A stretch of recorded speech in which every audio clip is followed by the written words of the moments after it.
Forum Borealis.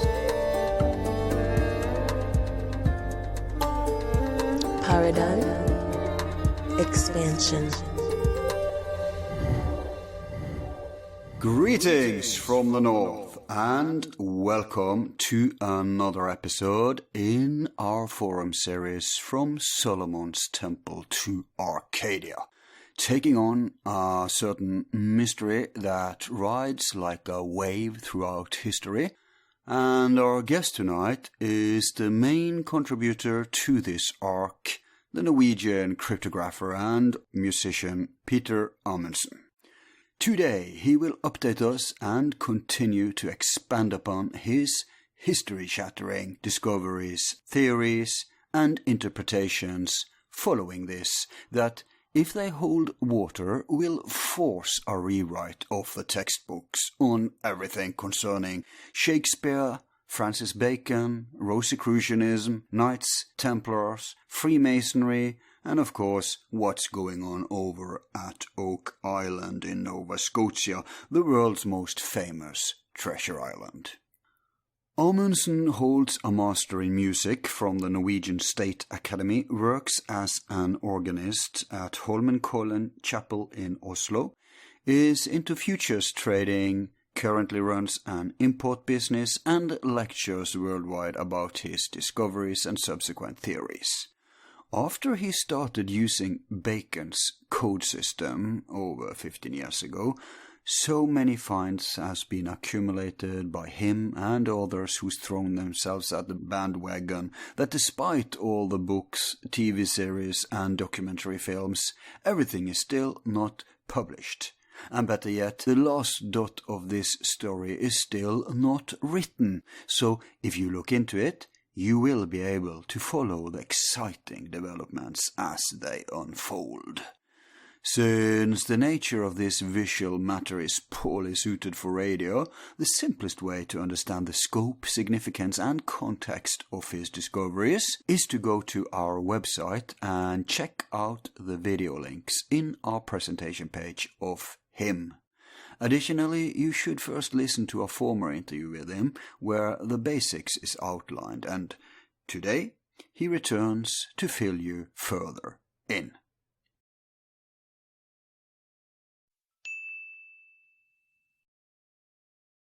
Today I'm joined by my friend, I think I can call you that now, and the famous, I would say, codebreaker Petter Amundsen from Norway. Welcome back, Petter. Great to be here. Thank you, Al, for letting me have this second opportunity to elaborate on my material. You said famous. I think infamous is more correct. I actually considered calling you that. But we are certainly friends of this. You are quite right, sure. My friend. Yes, but I'm sorry to say this program won't be enough either. We've invited you back, of course, to update each other, update the audience. So far, I am pretty surprised of how many find this interesting outside of Norway, because we can see who the people who are listening in, where they are in the world. We can see who you are. Don't worry, people, but we can see where you are. So how many have been listening to the first part? Now we're up to 10,000, wow. Approximately, and that's just a little over a year, right? So it will probably be 20,000 in a year from now. Yeah. Okay, 10,000 or 20,000 confused souls. I'm very happy. Well, we'll confuse them further today, because we will update, but we will also go a little more in the depths we didn't get to take by the first round. You did a remarkable job filling us in the first round, and last time we went very much into the codes, and as you know as well as me, it doesn't work as well as it does in film.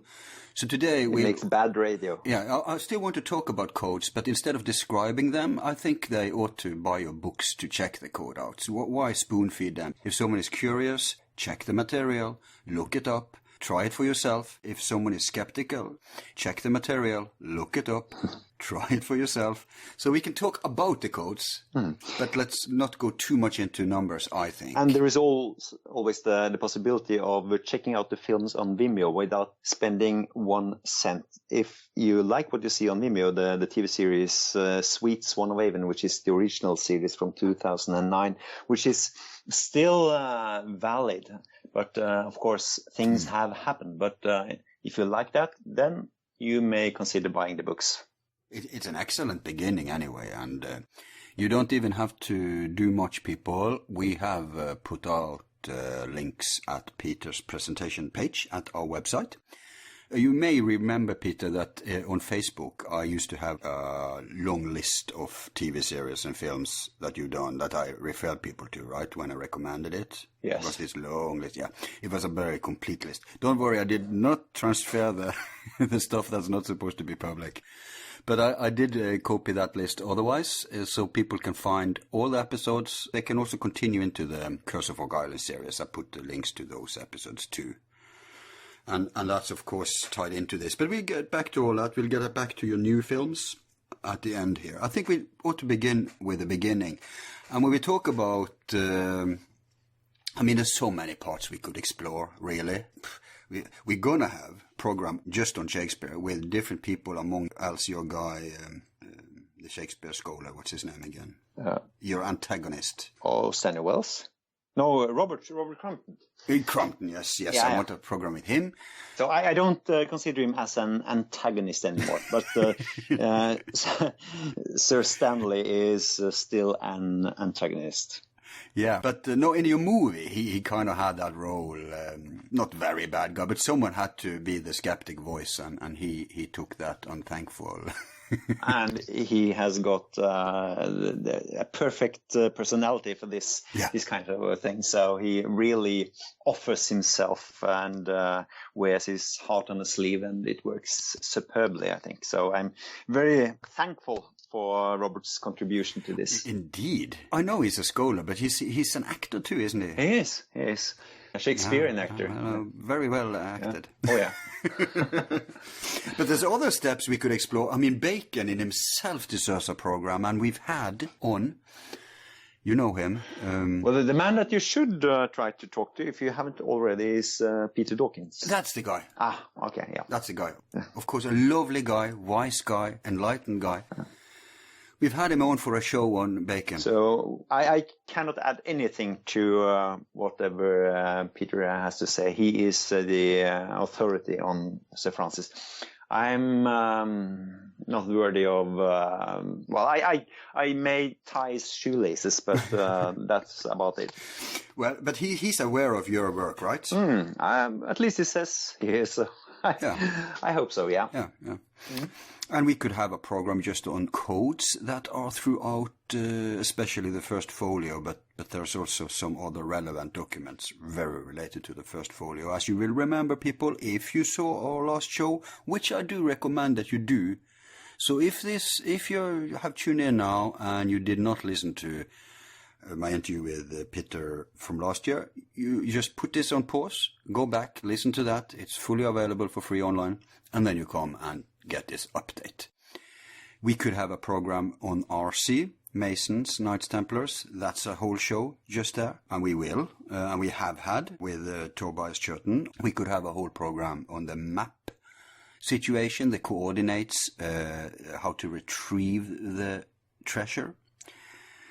And we could have, of course, a whole program on Oak Island, and we've had, and we will have one. So you see, Petter, even here is 7 steps. I just listed 7 steps to you.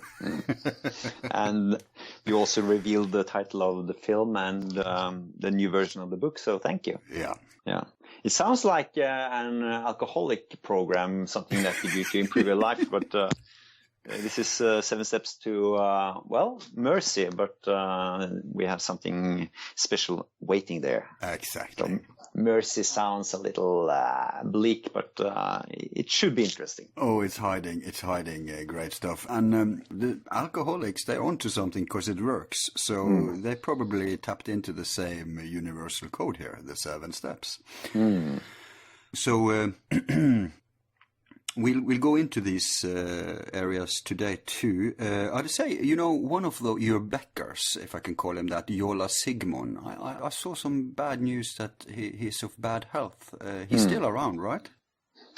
He is, but I send him some messages every now and then, and he does not reply, and I don't know really how I shall interpret that, but I don't think that we are not friends. So unfortunately, I think it's something to do with his health. And, let's just hope. So our prayers go out to him, and Certainly. so we hope that he will get better. He's a genius, and the world could use a little more smart people, I think, these days. Yeah, he's a certified genius with his IQ of 192. It's almost 200. Wow. Yeah. So I mean, a human walking resource, and he famously backed the findings, of course, not the only one, but a very significant, not just because he's bright. Obviously, there's a lot of bright people, but he's relevant also in that his craft is overlapping with so many areas in this phenomenon. I'm thinking about book printing, typography. I'm thinking about that he makes codes and puzzles for a living. I'm thinking about that he, unlike many so-called academics who don't even know basic stuff about history and the phenomenon of the RC, and that steganography and stuff like that was used back then. People don't even know that, and they still try to debunk your stuff without having basic cultural and historical knowledge. But this guy has it all, and he backed you. But of course, they have to debunk me. I mean, the things I claim cannot stand without any debunking. It's very problematic. But another thing about the IQ of 192, the average is supposed to be 100 for all people.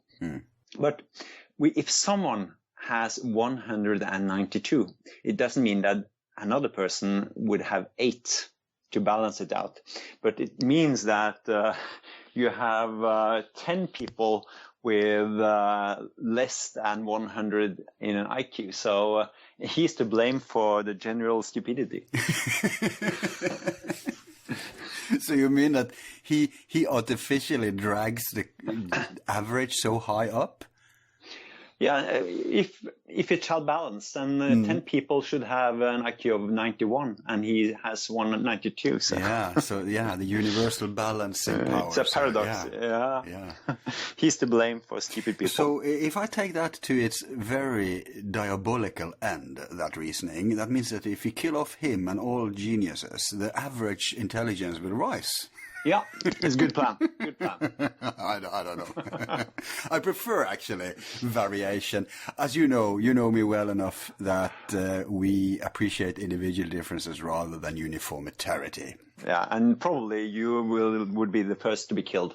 Yeah, and I'm actually volunteering just by having this podcast, so I know where to find me. But I want to say, Petter, there are a couple of other guys that's backed you that I think we should mention, because they have, unlike Jola Sigmund, who can do it the manual way, the human way, they have gone into computers. And last time when I asked you a somewhat naive question, and I'm still not done educating myself on this matter. I'm in the middle of both your books, haven't had time to complete them, but they're very, and I can say this, people, very thrilling, enticing books. I'll talk more about that Thank later. you. Yeah, I'll actually go into very kind of you to say so. A more detailed description of them later. Thank you. Yeah, but there is Øystein Larsen is one of them, and the other guy's name slips me, but they have gone into computers. The two Larsens, Frode Larsen and Øystein Bruno Larsen. Okay, there's 3 guys. There's another guy too. Oh yeah, there's several. But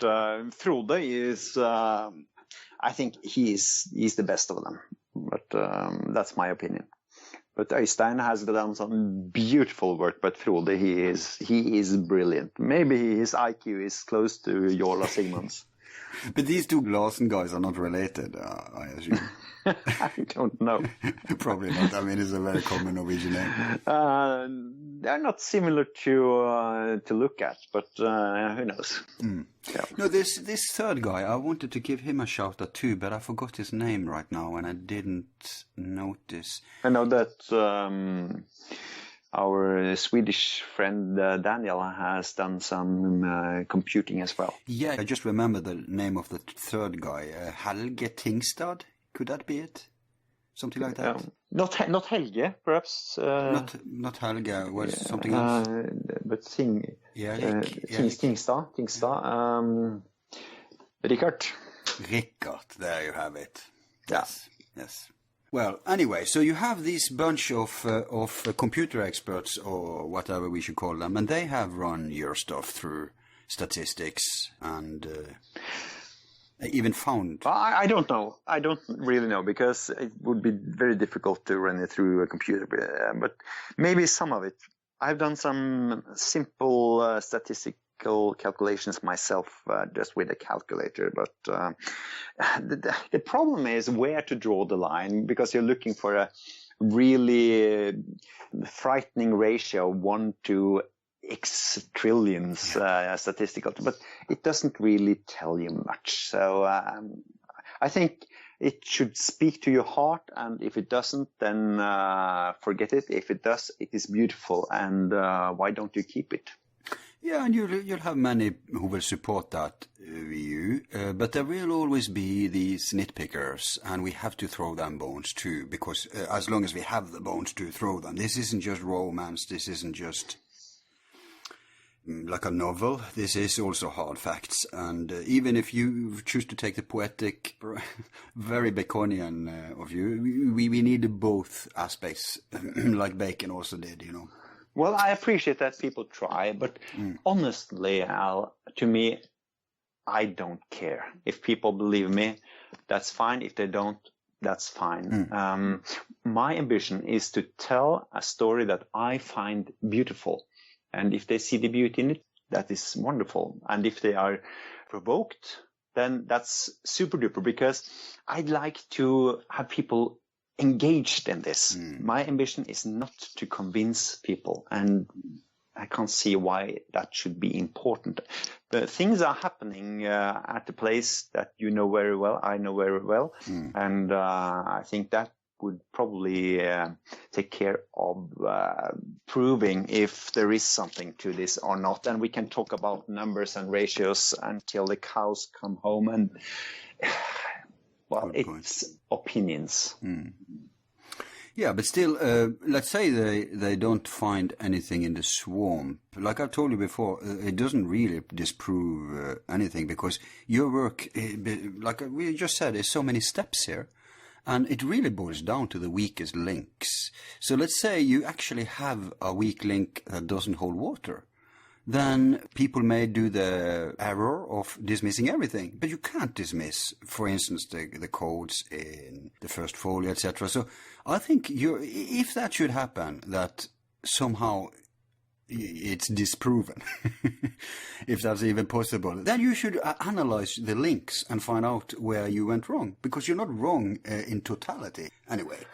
Well, I see this adventure as something that has several chains. So if there is one chain that indeed has a weak link or two, then the whole thing will not crash, because there are so many strings keeping this together. But of course, there are some crucial moments along this path that really needs to hold water, as you say. Which steps would that be? It has to do with the final step towards the mercy point that we will talk about, I'm sure, later. So I know very well where the problem is, and so it narrows down to something that is fragile, and then it opens out again. So, so this is the crucial point, and I know it, and I'm vulnerable, but still, I say, I think it is beautiful. I could be wrong, but I think it has value, since it is something that has found the audience that really enjoys it, apparently. And I think that that's a good thing. I agree. Petter, what is the prosecutor's fallacy? Well, if you have the statistics, and if you are thinking about court trial, and you have the DNA sample, you could say that there is a 1 in 1 million chance to have a match. Then the fallacy would be to say that it is 1 in 1 million chance that this person is innocent. We've got him, but that's wrong, because in Norway we have 5 million people, so it is 5 people that will have a matching DNA. So we are talking 1 in 5. So that is the correct ratio, and not the 1 in 1 million. So the DNA can only be used if you already have something on the suspects beforehand. If you can tie a person to the place where the crime was committed, and then you back it up with the DNA sample. But the DNA alone is just 1 in 5, and it won't hold up in court, or at least it shouldn't. No, so that makes perfect sense. So if you have a match of 5 people, and only one of them are, let's say, related or somehow can be put in connection with this case, and if they did it before they started the statistics, then we can just transfer that principle to what you're doing, right? For instance, regarding some of these usual suspects that pops up in this case. Yeah. And we'll get to them. Bacon is no secret, of course. He's a big... Correct, because the Bacon is one of the usual suspects, and he was, as you imply, suspected long before the codes. Yeah, there's some new names since last time too. But before that, let's just do away with the skeptical arguments first. You have the very typical, they don't just do this to you, but in general they have these knee-jerk debunking arguments. For instance, you've heard many times, and we'll hear that many more times, where they say, oh, anyone who looks hard close enough will find as many codes as they want anywhere, actually. Not just... What do you say about that? Does that hold water, that argument? I can tell you, I have heard that, and I've heard it many, many times. And I try to test it. Because people also say that I will not try to prove my point because the burden of proof is on you. So that's a catch-22. So I try to motivate people to test this idea that you can find whatever you would like to find if you just look for it. So I had this arrangement done in the great university library in Oslo during the Easter time a few years ago, and I put up quite a lot of money, I think, as the first prize. And we defined what to look for, and it was kind of a replica of one of the key ciphers that I use in the books and the film. And it should be very easy to find this if you were looking for it. And the case is that it will be there if you look for it. And the people who were contending, they spent a few hours leafing through as many books as they could stomach. And then it was back to the table and compare results, and it was really nothing. It was very, very disappointing. And I asked them, so what do you think about the claim that you will find whatever you're looking for? And they just laughed. So, Well, I had to ask, first of all, how many took part in this experiment, and what was the sources, apart from the first folio of Shakespeare? They could look up whatever book they'd like to check. So I think we were 7 or 8. I have the notes somewhere. Okay. Well, that gives us a general idea. Yeah. And the thing they were looking for acrostics that would be equal to the page number, because in my work I use the TWO code, as I call it, the TWO cipher, which is TWO is 2, and it is placed on page 2. If you care to watch the films, you will see what I mean. And I think the winner found TRE on page 3 in one book. Wow. That's quite a feat. Yeah. If it was just coincidental. Yeah. But so acrostics, because there's different types of codes. And of course we just call everything codes, but strictly speaking, there's differences here. And you work a lot with what's called steganography, like you explained to us in our last show. But the interesting thing, if you use the prosecutor's fallacy, we'll see that Bacon, he really pops up where he shouldn't, or maybe we should say where he should, a lot of times, just blasting statistics only there.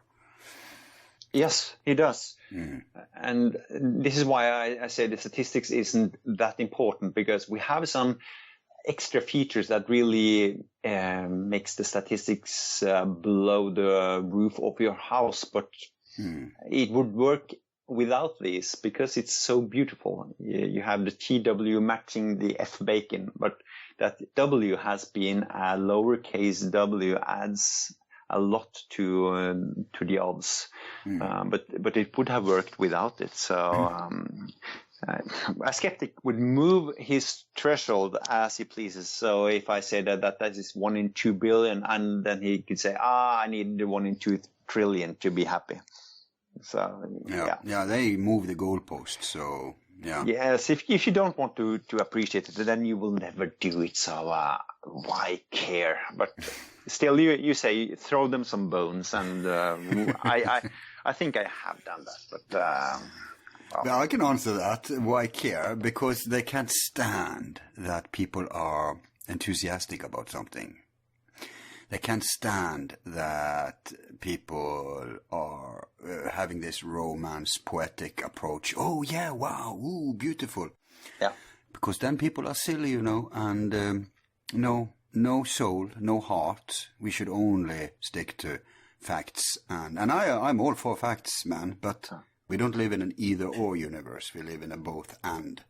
So let's have the heart and the head in this. And as I can see with my simple mind, that's exactly what Bacon and the people did. They had an intellectual aspect and they had a poetic aspect. And what's more poetic than Shakespeare?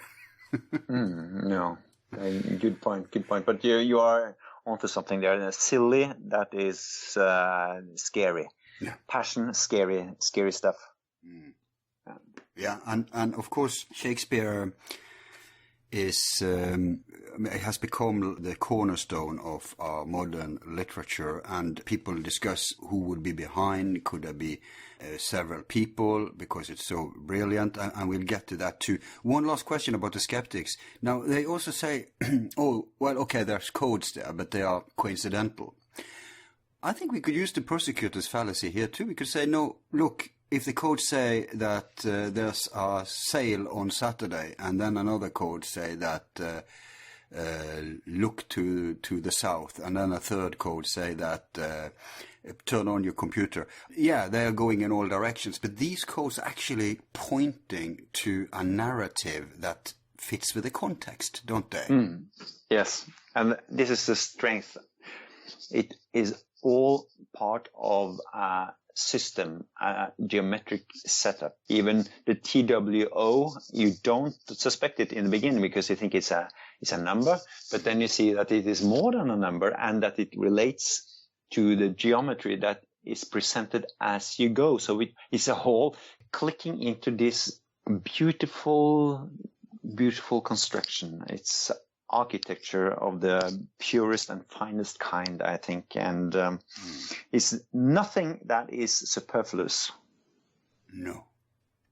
And I had a discussion with a professor in patristics, not Tobias Scherten, an American called Joseph Farrell, and this was a philosophical program we had, and we discussed how Bacon did in geometry. Actually, that was my claim. What Bach did in music.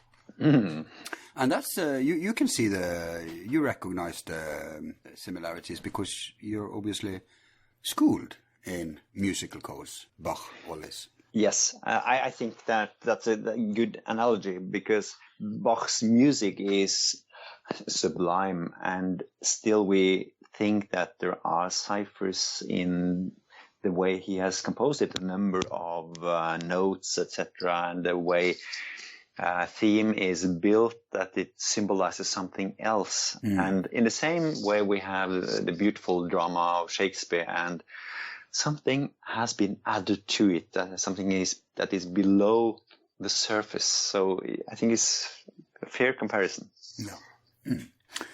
Okay, let's leave the skeptics for a while then. They can continue this anyway with your books and online. Let's go to some of the news that's popped up since last time. We do remember that you were pulling a plug for Neville, Bacon's nephew, who I also think can be connected to... Can't he be connected to Shakespeare through marriage or something? Was that Neville? I forgot. One of them were... And I was at your lecture with your colleague, the Oxfordian. I forgot his name. Geir? Geir, yes. Geir Uthaler. Yeah, famous Norwegian. No. Yeah, maybe he said something about that, but I hesitate to comment on this because I'm not certain. I rely on the codes. Yeah, so of course. This is really me in a nutshell, that I don't have all the facts about these people. I see that, okay, here we have the ciphers pointing in a direction, and I try to piece together what can be pieced together, and I'm not really delving into all the details about the biographies, etc. But what you are probably implying here is that we have a third candidate, haven't we? Yeah. So, and then there were three. And who would that be? Sir William, not Shakespeare, but William Stanley. Stanley. Yeah. And he's already been one of those who has been accused of perpetrating the Shakespearean. One of the better candidates. Definitely. And how come you came around to him? I mean, you were pretty hardcore Baconian originally. So what happened here? I see codes, and the codes will convince me. So people come with Oxford, and of course Oxford, that is not the silliest thing to claim, but... No, neither the Earl of Oxford or Marlowe, I'd say, if you look at the contents of Shakespeare versus their... No, you can argue that it's a good case for Oxford and a good case for Marlowe, but I have not seen any codes, any ciphers that really makes me think that it could be so.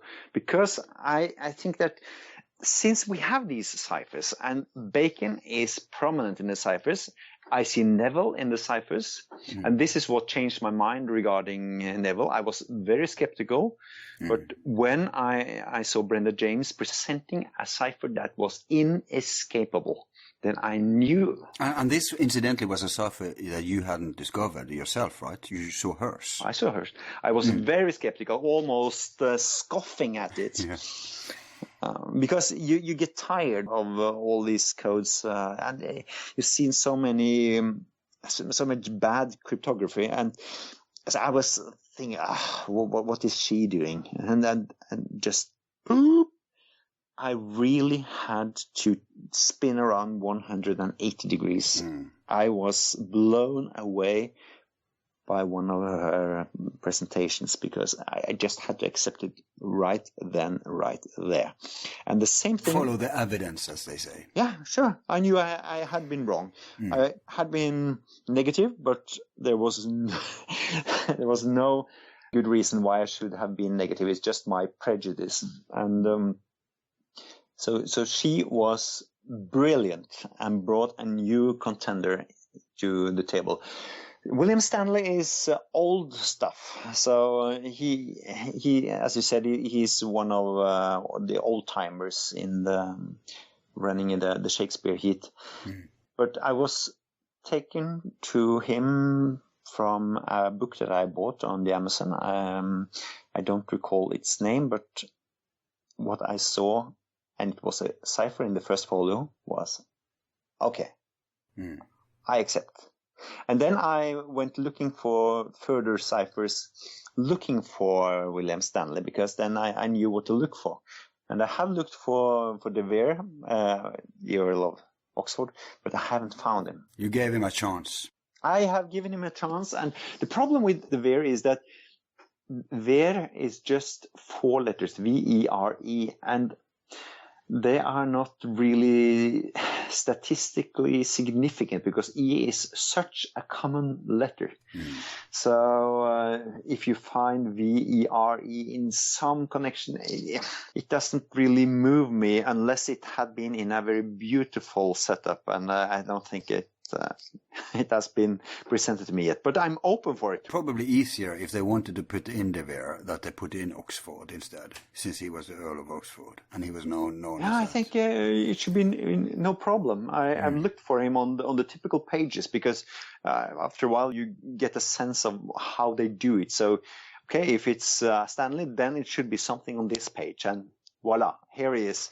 So, and the same with Henry Neville. That he should be there, and yes, he is indeed. Yeah, but Neville, you discovered that through Brenda James's codes, and then you found codes for Neville yourself, didn't you? Yeah, sure, because I have another experience than Brenda James. She has her dabblings in the cipher world, and I have mine. So I know that there is a certain system that usually reflects the authors. And so far I have 3. Bacon, Stanley, and Neville. I think 3 is the main culprits, but you have others in the context, of course, that has to have been involved in the entire project. But if we reduce it to Shakespeare... Yeah, Ben Jonson, certainly. Yeah, I was going to ask you about him too. I doubt that he has been writing. I think he was a playwright in his own. Yeah. But regarding Stanley and regarding Neville, they did not write anything under their own names, but still they were regarded to have an excellent pen. And some of the characteristics of Stanley matches the characteristics of William Shakespeare. And Stanley had his own group of players, and brother of William Stanley, his troop of players was transformed into Lord Chamberlain's men, which is the group that Shakespeare was in. So, wow. So here's another connection. It could be so that during the 7 lost years of Shakespeare, that he was touring along with the Stanleys somewhere in England, and they plotted the whole thing. Or at least we have proof that they have had ample opportunity to conspire, to put it like that, to put their heads together and plan. Yes, and there were spies back in the old times, Jesuit spies, and one of them reported that William Stanley spent all his time penning plays for the actors. But where are those? Yeah. And this is such an important point. We cannot underestimate this, people, that what he points to here, because as we've said before, back in the day, it was no frivolous thing to write, plays and poems, especially not what was involved in Shakespearean because of the political climate. We have gone into this in other shows. We will go more into this in other shows, so we don't have to do that here and now. But I just want to point that out because both William Stanley and Henry Neville were nobles, like Bacon. And like Bacon, neither of them involved their name in such a thing like this. It's different with Marlowe and, at least with Marlowe, because he did publish stuff under his own name. So Neville and Stanley would have then had the opportunity to do this thing through the Shakespearean project. But tell us, Peter, how did Stanley get upgraded? What codes did you see? Did someone present you a code with him and then you looked for him, or did you discover him yourself? No. I saw the work of someone else. You'll find it. People can look for it themselves in the list of actors that have been playing Shakespeare plays in the first folio. You'll find them there. Okay. So that's all I say. And you found codes too, didn't you? Yeah, later in the first folio. Yeah. Yeah. Okay. That's very interesting, because if we're going to go somewhere here, we have so much material that we can afford to speculate. Of course, as long as we say speculation about what happened, who contacted who. Do you still believe that Bacon must have been editor-in-chief for the Shakespearean project? I think he was the mastermind of the whole thing. But what his role was is impossible to determine. But yeah. I think that the beautiful Shakespearean prose was more due to the effort of Stanley and Neville, because there is difference between Bacon's language and Shakespeare's language. But again, this is my Norwegian guesstimate, so it's really worth nothing, but you ask for my opinion. Yeah. It's you and me now discussing it, so it's our opinions that we'll have to do for now. Yeah. But so all the kudos to you, for we know that you're a musician and cryptographer. Obviously, no one works with these ancient codes anymore, so anybody who works with it will be a hobby cryptographer. But that's your main feat here, and it's a realm of the amateur. Yeah, amateur realm. Yeah. But you've had to educate yourself as you've gone along and read up on these things, and the more you've done, the more you learned. Yeah. And I think people deserve to understand that's how your approach. You don't want to convince anyone. You've done this. It started as a genuine interest. You've uncovered stuff, and then you followed up on stuff, and you all the time. And that's very impressive, Petter. You have to get that kudos too. You have no problem reorientating your position if you think you're wrong, and that's the hallmark of a truth seeker. Yes, I am. Thank you, because I really want to emphasize this. I am out to find the truth. That is my ambition. I am not here to be right. I want the truth. If I see that I'm wrong, then I will be the first to scream, I was wrong, do not listen. Yeah, because it's so much responsibility. Yeah. So I really want the truth, and if I see that I am wrong, then of course I try to correct. But I must confess that if I see typos in my books, I don't always go to correct them, because it's a hassle. But I try to do my best to correct whenever I say something that is wrong or do something that is wrong. And so far, my arrogance has been challenged at least twice with Stanley and Neville. Well, if I see any sign that Shakespeare himself was a writer, I would be happy to include him, because I'm not out to offend the Shakespeareans. I would like to unite with them. So if I find a good reason for inviting them in, look here, your bard, he was part of this, I would be elated. But unfortunately, I'm not there yet. No, and we are the same. I haven't invited you on just because you're a friend, and because I personally think this is something that I enjoy as a personal hobby interest. If in that case, I would have 1 million people to invite on, and we would not go anywhere. No, like you, I sincerely recognize the truth that you're onto. How much is truth? All the details, that's what we have to find out, right? That's what you're working out. But this needs to be told. And truth is a hard to come by commodity these days. How can you determine truth? Yeah. You look at media, you are lied to all the time. So this is why it's a relief to look at the old text, and they can at least provide something that you can at least comfort yourself by saying this looks like truth. Yeah. And it's such a huge project that it needs to go out. Like what I discussed when I had Daniel Ronstam on, we called it social engineering project, the greatest social engineering project to come out of the Renaissance. And we know the Renaissance was full of geniuses. That was basically what the Renaissance was known for. Yeah. That was the area of the lonely genius up until the modern time. And you had people who devoted... We know already of many brilliant things taking place then. And your hypothesis isn't far out in that it's not doable. It's very possible, all this stuff. It all fits. It just needs to be confirmed that it actually happened, that someone actually wanted to do this. They had the means, we know that. They had the will, they had the motivation. But it's the evidence that is the problem. It's not, there's no reaching anywhere in your entire hypothesis. And I want also a little bit later to go into that hypothesis and see more details about it. But you mentioned Johnson. I didn't ask you this last time. How did you go from Shakespeare to Johnson? Because Johnson, although it's obvious that he is involved in the project, in the bigger project, he doesn't pop up, like you said, with codes. So how did you know to go to him?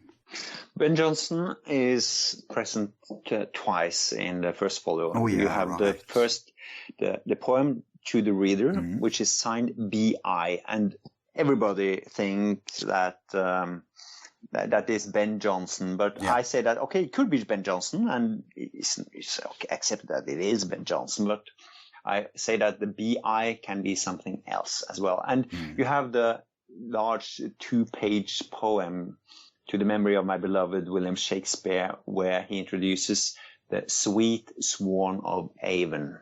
And someone who introduces the Sweet Swan of Avon must be into it, because that is a key phrase. And we also have poems by Ben Jonson and plays by Ben Jonson where he mentions the Rosicrucians. So he is certainly familiar with the Rosicrucians. If he was a member, if anyone was a member, we don't know, but he writes about Rosicrucians in his own works. So it's not a far leap. No, it's not. And we also know that he was connected to these usual suspects, as we call them. So he was a friend of Bacon's. I don't know if he was a friend of Neville's and Stanley, but at least he was a great friend of Sir Francis. And I think he too was connected to Will Shakespeare, the actor. Oh yeah, he was. So he could have been the, what do you call it, the node here. Middleman. Yeah. Mm. But you mean between Shakespeare and Bacon? Why not? Yeah. No, and you found codes for Shakespeare indicated that he was a frontman.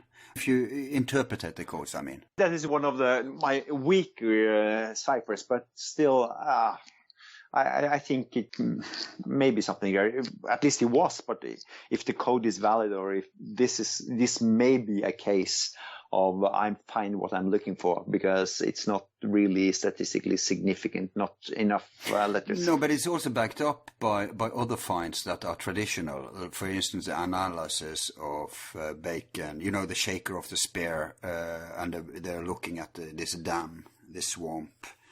And you have this goddess, which image I'm referring to? Pallas Athena. Yeah, Pallas Athena, yeah.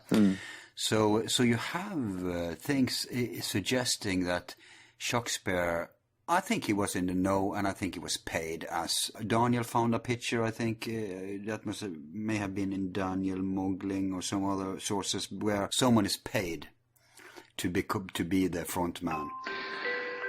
I believe that Shakespeare knew that he was into this. Yeah. So I think that he deserves lots of credit. He played his part excellently, and I think it's not a bad thing to accept him as the poet, because we are supposed to accept him to be the poet. Yeah. So you need to be a special kind of truth seeker to not accept that. And I think it's no big deal, because they were happy to go into their graves. Everybody knows that it is William Shakespeare of Stratford who wrote these plays, and we are happy. We couldn't care less. We don't need the credit. No, because the point wasn't that at all. So, yeah. These are humble men. They procure these plays for humanity. It's beautiful. Yeah, and if it's bigger than just writing good plays, If it's as big as your finds indicate, then it's so insignificant who takes the credit here. True, very true. And also the secrecy is needed, not to arouse suspicion.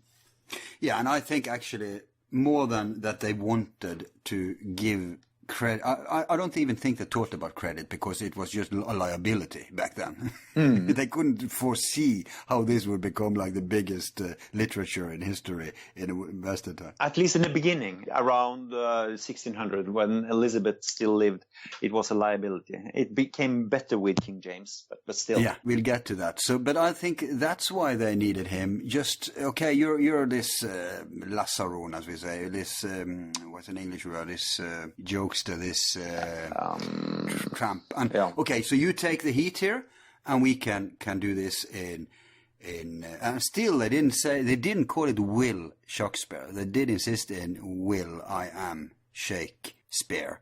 So yeah. That's interesting. And you said the last time that Queen Elizabeth, she actually commissioned Bacon to find out who this was, and she didn't give a damn about Will Shakespeare. She didn't think it was him. Correct. She was furious because she needed to find out who had really written Richard II. And the tale is that it was Francis Bacon who was got the job to find out.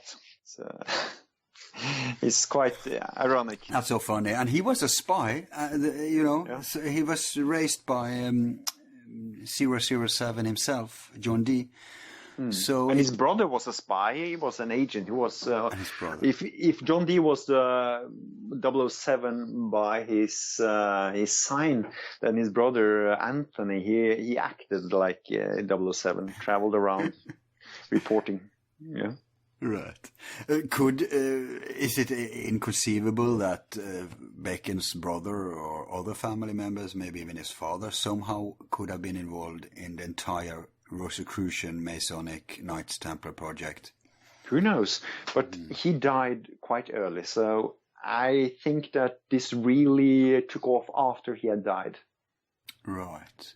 But we know from traditional history that, and I said this the last time too, even Stratfordians' hypothesis that, okay, Will Shakespeare wasn't alone. He had a bunch of friends who we can see may have had an influence here. Would you just happen to know, have you seen this picture with Shakespeare and his friends, where the usual suspects pops up, including Bacon? Yeah, the beautiful, romantic painting, isn't it, from the 1700s? Is Stanley or Neville included there? I don't know. No. Yeah. I'm going to make it my personal task to find out who Check is. it out. Yeah. Because I found... I do not think that Neville was there, but no, Stanley that's doubtful. Could have been because he had his group of players, but since he didn't have any works from his hand, at least through his name, then I doubt it. Yeah, same with Neville, so... And Neville didn't, so I do not think that he would be there. No, but Johnson definitely was. Oh yeah, he would be there. And Bacon. Yeah. And I wonder if Marlowe and Oxford popped up too in that painting. I have to check that. Yeah. Would be interesting. Kidd and Spencer and... Yeah, and some of those guys pop up in an entirely different thread. Someone else is researching about the Green Man. Yeah.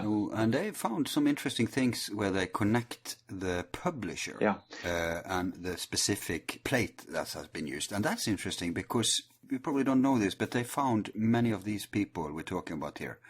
I'm not sure about Stanley, but Spencer and Johnson and Bacon and all these are tied together by this publishing thing. So we'll not talk about that now, but it's just another circumstantial. There's so many circumstantial evidences that kind of backs each other up.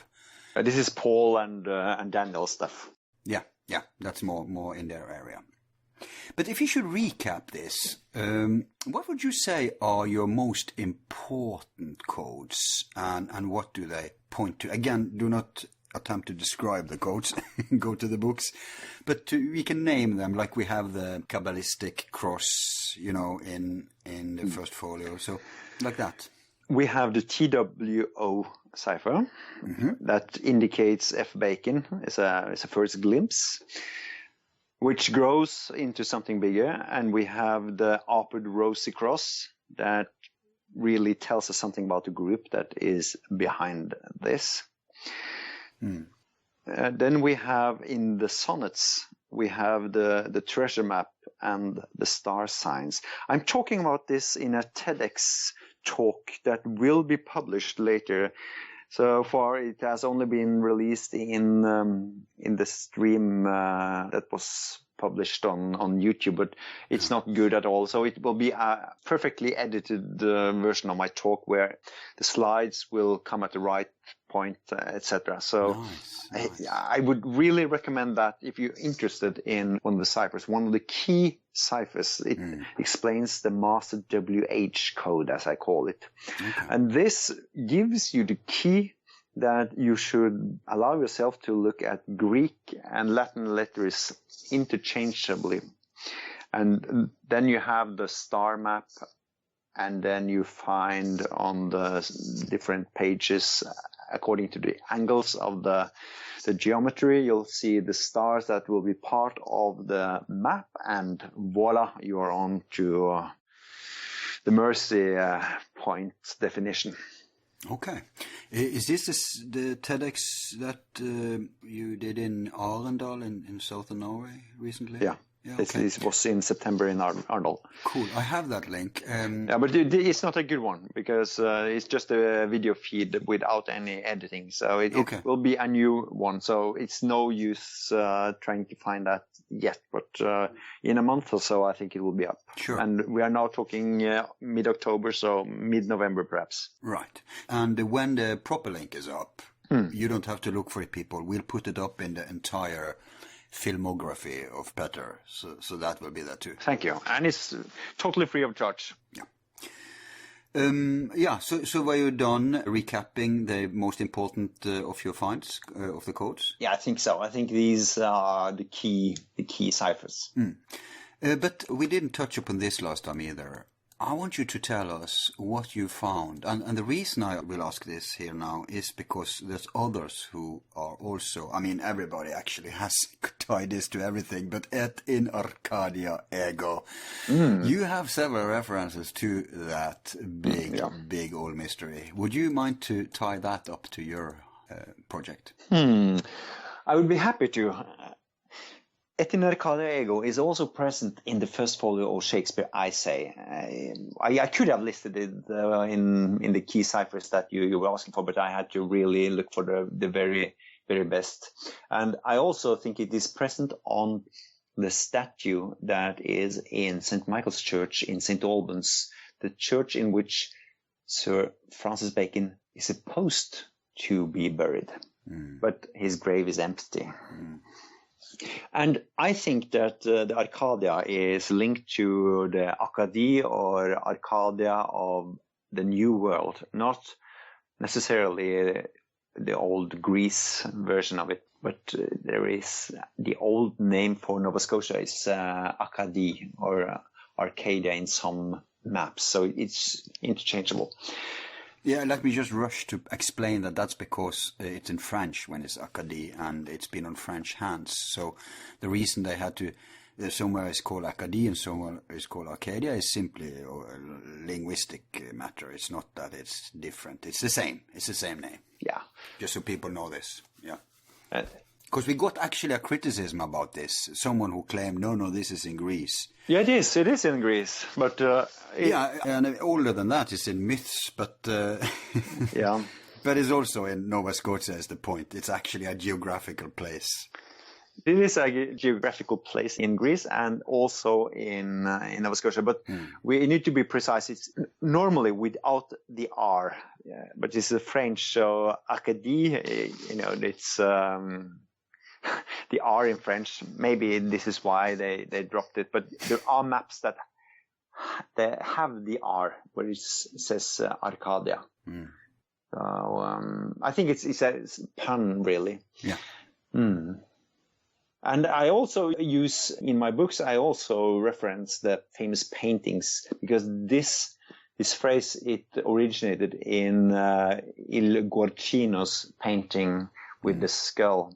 or at least we think it is Guercino because it is an unsigned painting. But since these two shepherds who are looking into the scene from the left, they are also present in a painting that is definitely by Guercino, the Flaying of Marsyas. Therefore, I believe they also think that that must be a Guercino painting, but we're not 100% certain. No, but mainstream art scholars thinks it's him. Yes, but it has been a little bit back and forth. Not very long ago, but I think now they are quite happy to think that it is Guercino. But the statues that you can also see in the new movie, they are referring to Poisson's version of it in Arcadia, or the Shepherds of Arcadia. Indeed. The famous pointing. Shugborough Hall, yeah, with the DM code underneath. Yeah, and they reversed it. Yeah, but sometimes they are reversed, these reliefs, so it's not necessarily something that's hidden or not deliberate. But it could be. But the cipher is very mysterious, and of course I have my own take on that, which is presented in the books. But I think the best version is the one that Øystein Bruno Larsen has found, and I'm very impressed by his work. So this is also something, because normally I'm skeptical when people approach me and they have got their solutions, but I noticed immediately that he was onto something. Right. Yeah, and you obviously, as people know, in Arcadia you have the RC that they point to, one of these shepherds. Just one little thing there of many. And another Larsen, Frode Larsen, he has got a lot to say on that painting. Oh, okay. It's very impressive. Where can we find the corroborating works of these researchers? Do you know if there's a page for these things too? I think you will have to look on YouTube, because Frode Larsen has made several videos, and I hope they are still up. So I can check for the links and I can send them to you, and then you can post them. Yeah, you do that and we'll do that. Yeah. But now, let's take a short break. Sure. When we come back, we'll go very deep into some even more exciting, mind-blowing aspects of this fantastic story.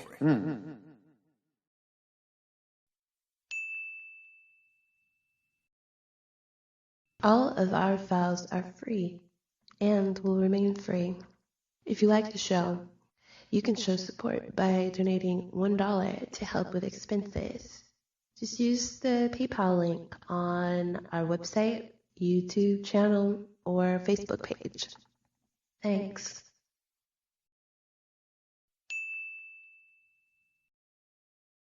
And welcome back. We're here today with Petter Amundsen.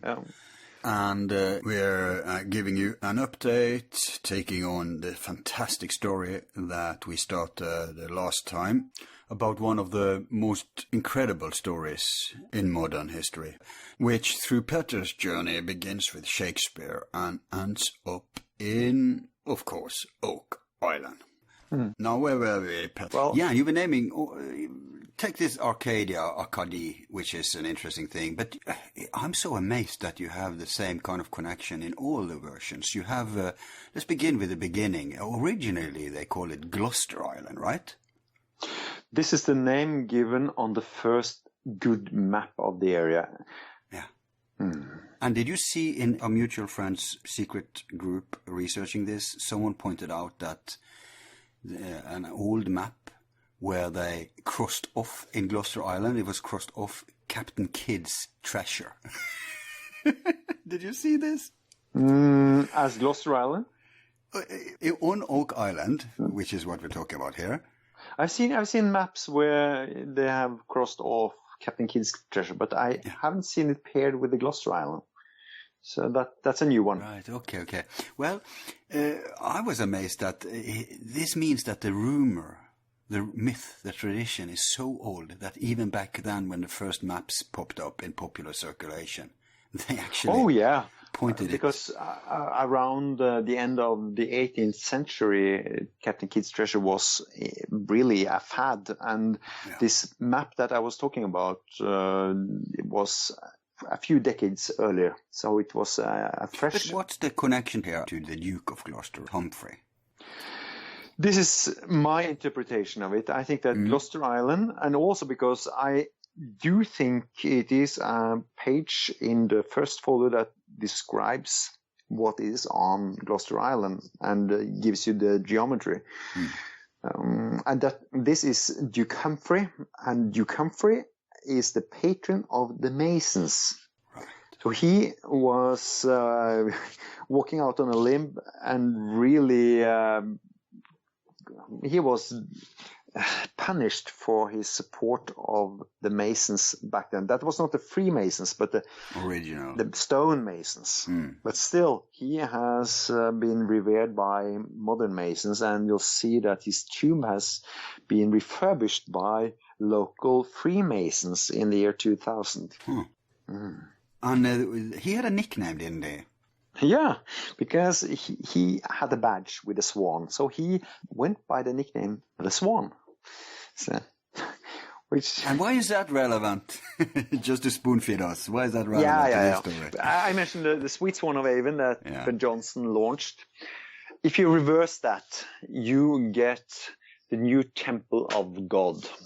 And this swan is also present in the sky because Ben Jonson continues. He says that, but stay as he in the hemisphere advance and made a constellation there.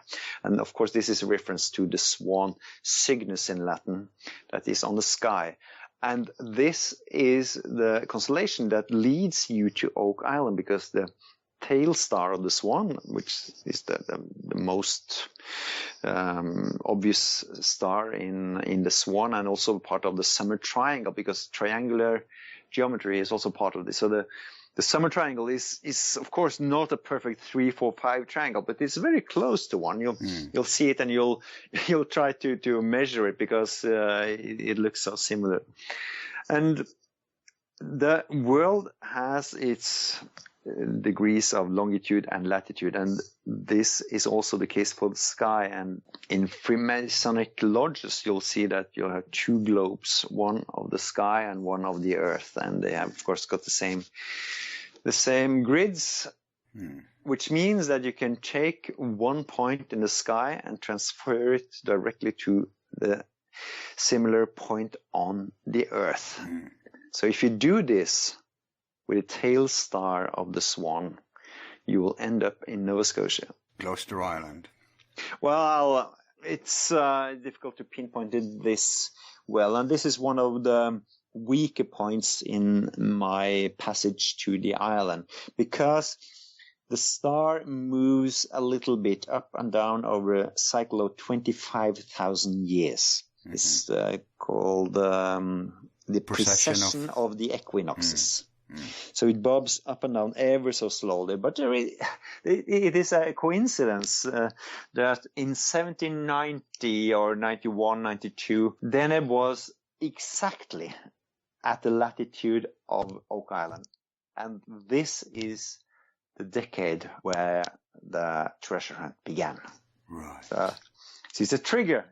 The star hits the island, and then it all begins. Yeah. And we see these, we will talk about the names here. So you have Gloucester Island, a reference to the Duke of Gloucester. By the way, I think we ought to say a couple of more things about the Duke. Wasn't there something about his barrier and the similarity to Father CRC in the Rosicrucian mythos? Indeed. They supposedly did not know where Duke Humphrey of Gloucester was buried. Believe that, if you will. That is very peculiar, because in St. Albans Cathedral, there used to be a sign, "Here lies Gloucester," and they talk about a miracle that he was challenging a miracle, and this passage is also been written into a Shakespeare play. So this was, not a full century before they so-called by accident discovered his grave. And this was in 1703. And 17 is R and 3 is C, so it's the RC year. Accidentally, they found a staircase and they went down and they found... With 7 steps? Probably. I don't... They are quite steep, and they are higher than normal steps. It's not the standard that you'll find in modern buildings. They are higher, so I should have counted them. That was really bad. But okay, they went down into this staircase and they found a crypt, and it was a coffin made of lead. They opened it, and inside was a perfectly preserved corpse, and it was resting in a pickle. So it's the Duke on pickle. And would you believe that? I know the Brits are very weird food habits, but this I think points to something else. It's very good for your gut flora. Yeah, lots of probiotics. And they drank this. Oh. They took samples of it and drank it. Okay. And they made tourist attraction of this poor duke that was laying in his coffin. When approximately are you talking about now? Yes, the decades after 1703. Wow, okay. And if you go down into this crypt, you'll see lots of graffiti from that period. And they went down, they took a sip, and they also, when the coffin was drained, because of course, if you take off the lid, then it will drain, and if you will drink the pickle, it will disappear. Okay. And this was, in the end, it was prohibited because the taverns in the area, they said that people who came to Gloucester's grave and drank the pickle, they didn't get hungry in several days, so they didn't sell any food. Jeez. So it was a protest. Yeah. But of course, he started to decompose, and in the end, it was just his skeleton. And people took parts of his corpse, his skeleton, as a souvenir. So these days, you only have a few pieces of toes and also his skull. That's all that is left of for Humphrey. Yeah, they hadn't wit to preserve and conserve back then, so it was a free for all. No, they didn't. But I would like to carbon date the remains, because there's something fishy going on. Because on the wall, there was a mural on the wall, and it had, supposedly, writing in English. And this was a tomb that was erected in 1470 something. Wow. And the language that they should have been using was Latin, of course. But these were monks. Yeah. Why did they use English? I suspect that it could have been a modern thing. And the corpse that was put there could have been... You mean like a hoax?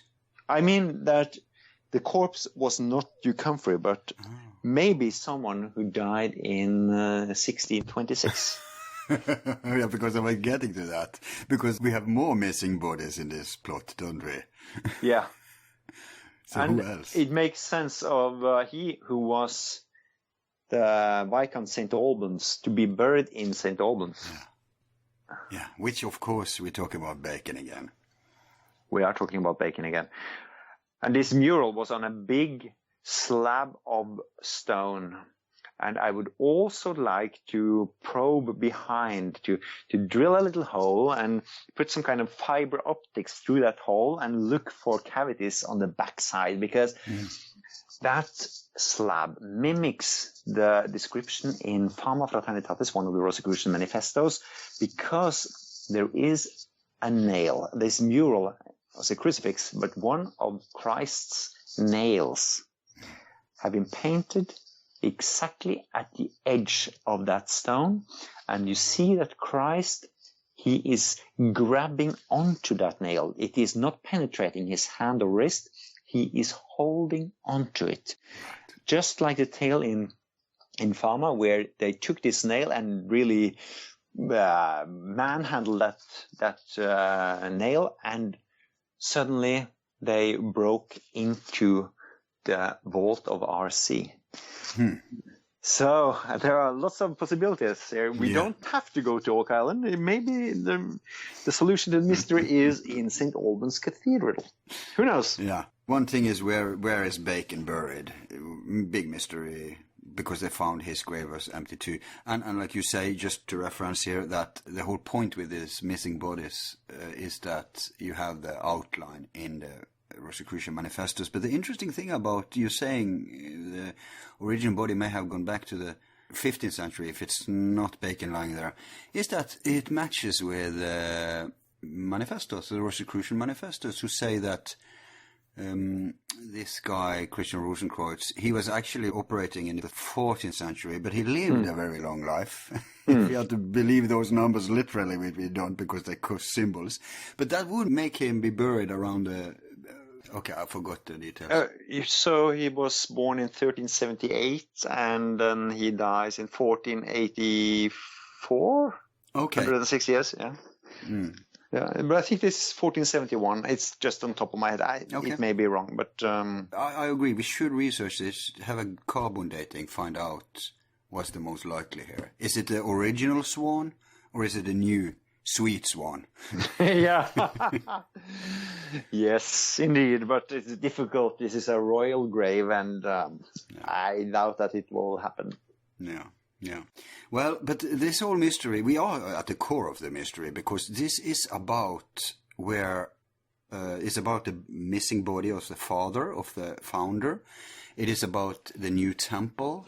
It is about him being placed in a new temple. And here we have physical correspondences to this myth that they created, which is pretty interesting. They may have taken the facts that they know, that the Duke was there, then created the myth, then imitated it with Bacon, for instance. That's one possibility. Sure. They certainly knew that the Duke was there. It was no secret in Bacon's days, and he was familiar with the area and the cathedral, so he knew. But no quicksilver mercury concerning the Duke, right? No, but that is not for conservation of physical bodies. That is for dead things like paper. And he says specifically in Sylva Sylvarium, which Bacon does, it's what you are referring to, that it must be thin. If it's not thin, then it will decompose within. And of course, a corpse, you couldn't put a corpse into quicksilver and hope that it would stay, because it would rot from the inside out. Well, not unless you do some preservation work like the Egyptians did. Or use the pickle method, like you see with the Duke. Yeah, clever guys. They knew how to overcome the limited, the low tech. I bought a book on embalming fluids, and the guy who sold it to me, he sent me a little note. He said, "Happy embalming." So you you have ambitions, huh? It was a lot on Lenin, but not so much on the Duke. But all right, I tried to be accurate, but I must confess that I'm a bit rusty. I'm focusing on other things now. It's out of my hands. People are looking for the treasure on Oak Island, and it's nothing I can contribute right now, so I focus on other things. But talking to you really refreshes my mind. Good. We shouldn't let this story completely rest. I want to say a couple of things more before we move to Oak Island regarding the names. So we have Arcadia reference. We have Gloucester, the Duke, and Gloucester Island. Yeah, and then we have Nova Scotia, which I've pointed to before, is interesting. You have the Old Scotland Templars, going over either the Templars did or their descendants in the form of King James and Bacon and all this. Bam. So you have New Scotland, Old Scotland. But then you have Oak Island. Where did this come from? It looks like a very trivial name compared to these more inventive versions. But like I've told you before, Petter, if you look at the pictures of the original oaks that unfortunately was chopped down, where it gets its name, even here we have a fourth Masonic, call it Masonic Rosicrucian Templar link, namely that it's Acacia. It's the African oak. They look like acacia, yeah? They do, really. I agree. And that's so weird. Because, was it you, someone told me that the Masons actually revised? No, it was Timothy Hogan, a grandmaster of a modern descendants of one of the Knights Templar lineages. He told me that, I think it was him, he told me that, no, it was Churton. Sorry, folks, I'll go back to the show and listen. I may have this wrong, but something about that the Masons revised the rituals in the 19th century where they put in the Solomon story. That original story wasn't about Solomon and Joachim and Boaz, but that was put in after Bacon later, and without thinking about your story here at all. So there has been revisions going on within Masonry to make a genuine tradition fit something they're up to, some project of theirs probably. And so I see that maybe it's life imitating art, but Oak Island, Acacia, Masonry. It's extraordinary coincidence. And that's so special. That's what signifies this case at all. It's coincidence upon coincidence upon coincidence. And I don't use the word coincidence here as random chance. I use it as it really means. It's incidents that corresponds to each other. It's synchronicity, coincidence. And they just seem to be, the more you dig, the more they pile up. Yeah. And you can begin to wonder, because if this is not design, then still there must be some kind of design by someone beyond somewhere that is pulling the strings without us knowing that we are just puppets. Yeah, a higher coherence. And you know what, Petter? That's actually a philosophical...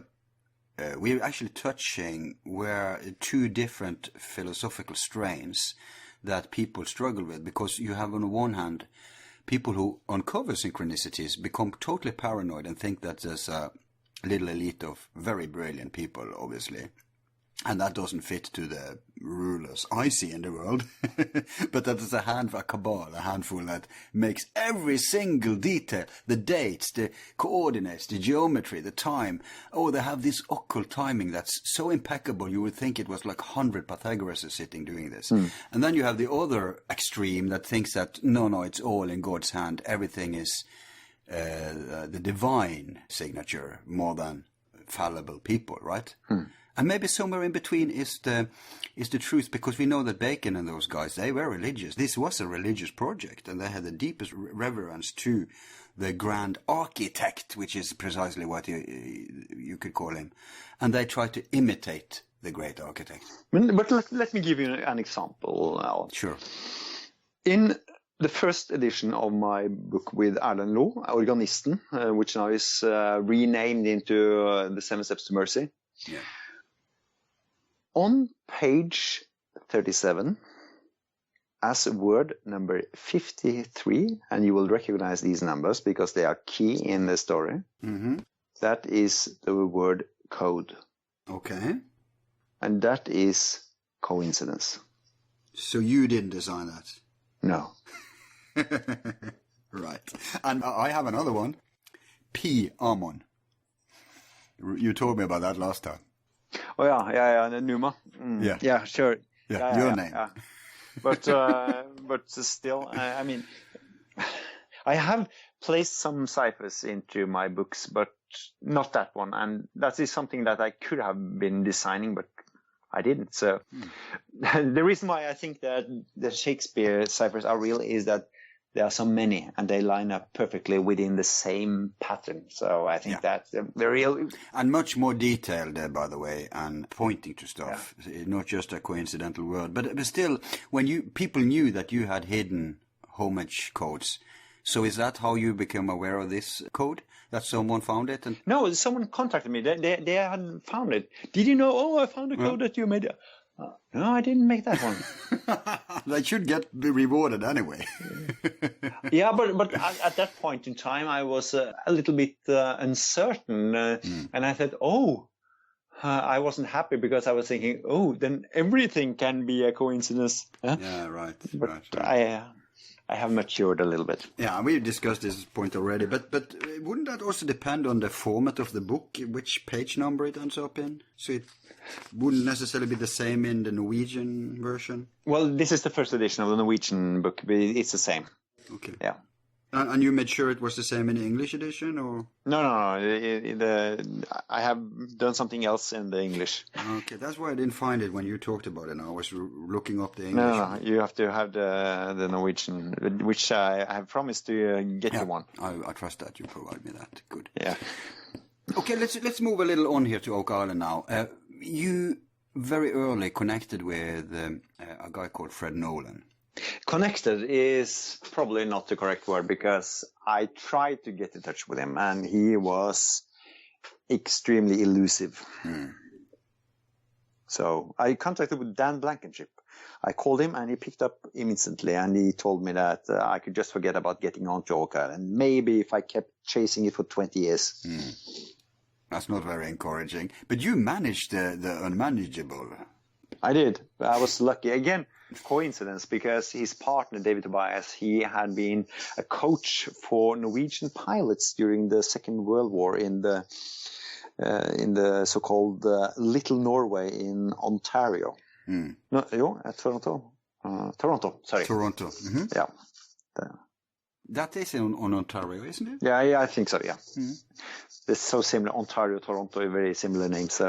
But David Tobias, he was a pilot coach for Norwegians, and he told me that he had a soft spot for Norwegians. And since he had a soft spot for Norwegians, he could make an exception. Wow. So I just had to pay X number of $1,000s to his secretary and to a certain guardsman, then it could happen, which I did.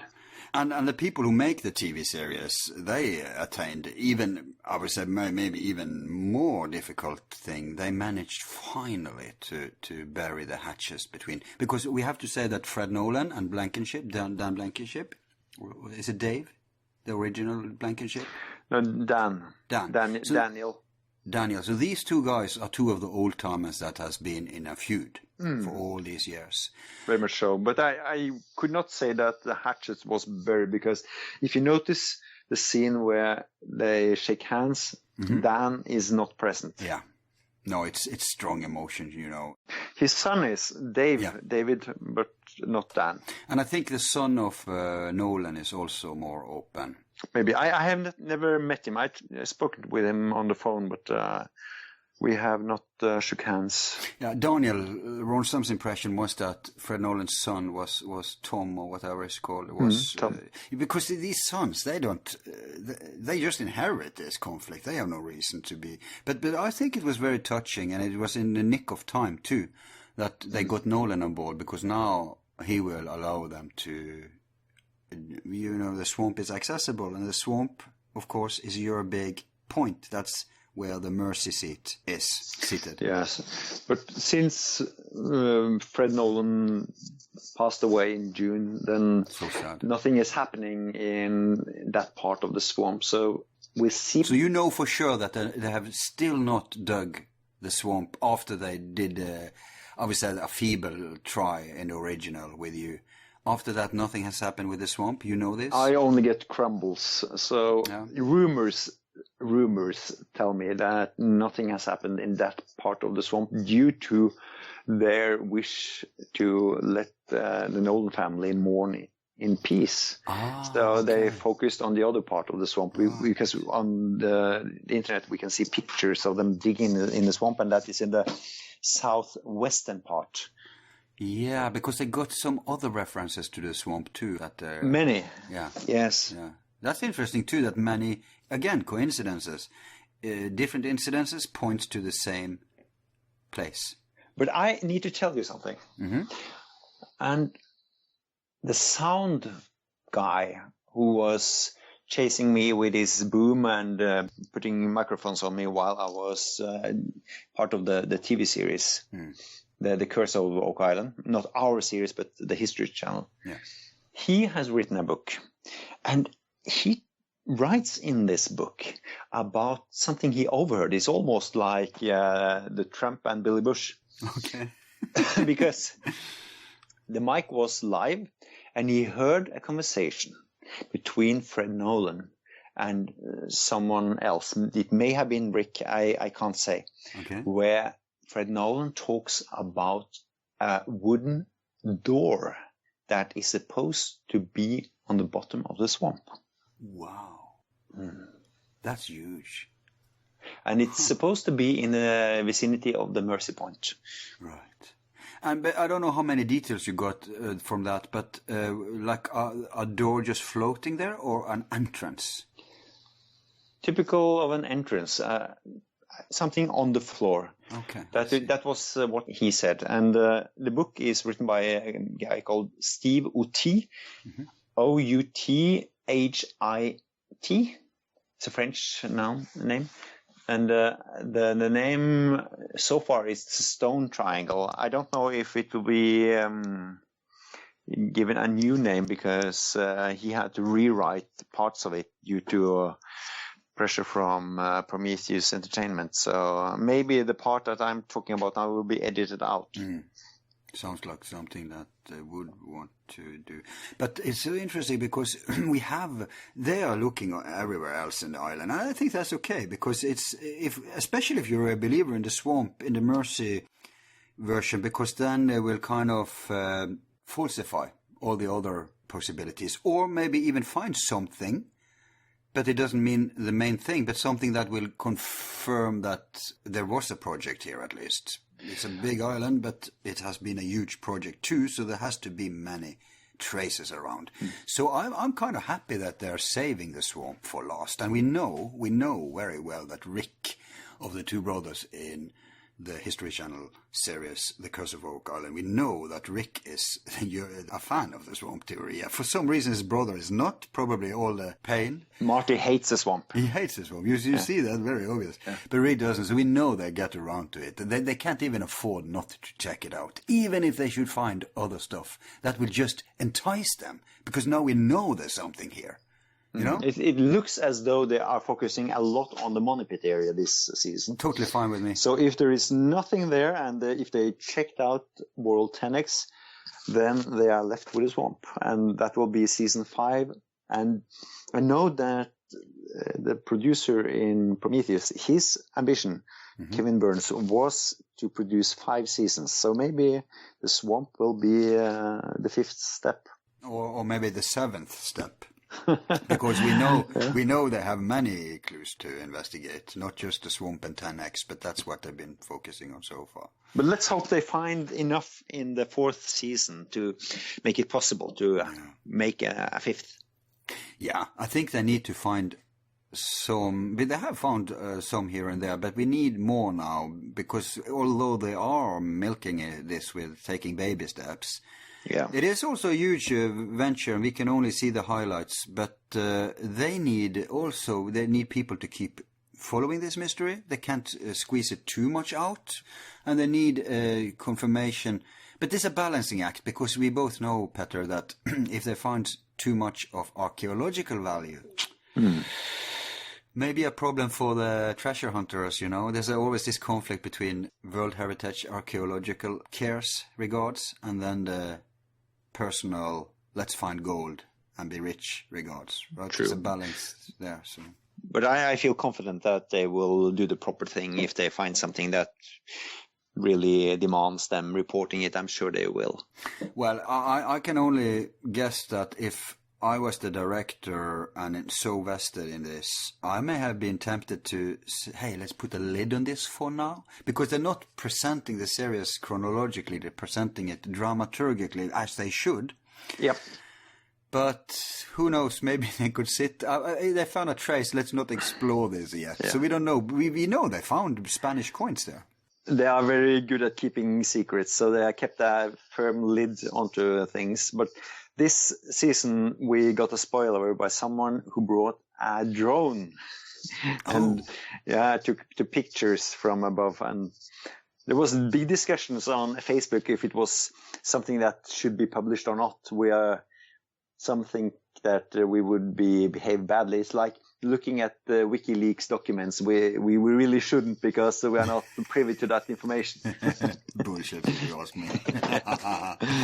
We'll get to that probably. But Wynand Berken, I don't know how you pronounce that. Wynand Berken. It sounds very Welsh, very Celtic. He's Dutch. He's Dutch. So in Dutch, I think it is Wynand Berken. Berken, yeah.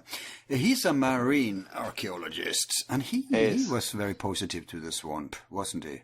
Oh, yeah. He likes the swamp idea. I met him and his mother recently in Norway. They were tourists. Oh, cool. Yeah, very, very nice. But he's doing something else. He's building a fantastic harbor down in Holland. He has moved from Canada over to Holland. Oh, he has, okay. Yeah. But he was involved for a while, and he claimed that this was scientifically interesting, didn't he? He seemed to really ignite on all the plugs regarding my theory. And he got the attention of a politician, and we both know how that went. So she was inspired too, and her party launched a bill of law that was supposed to put the same kind of protection that the whole province has on heritage material onto Oak Island, because Oak Island is an exception law-wise. If you got a treasure trove license, you can do pretty much what you like.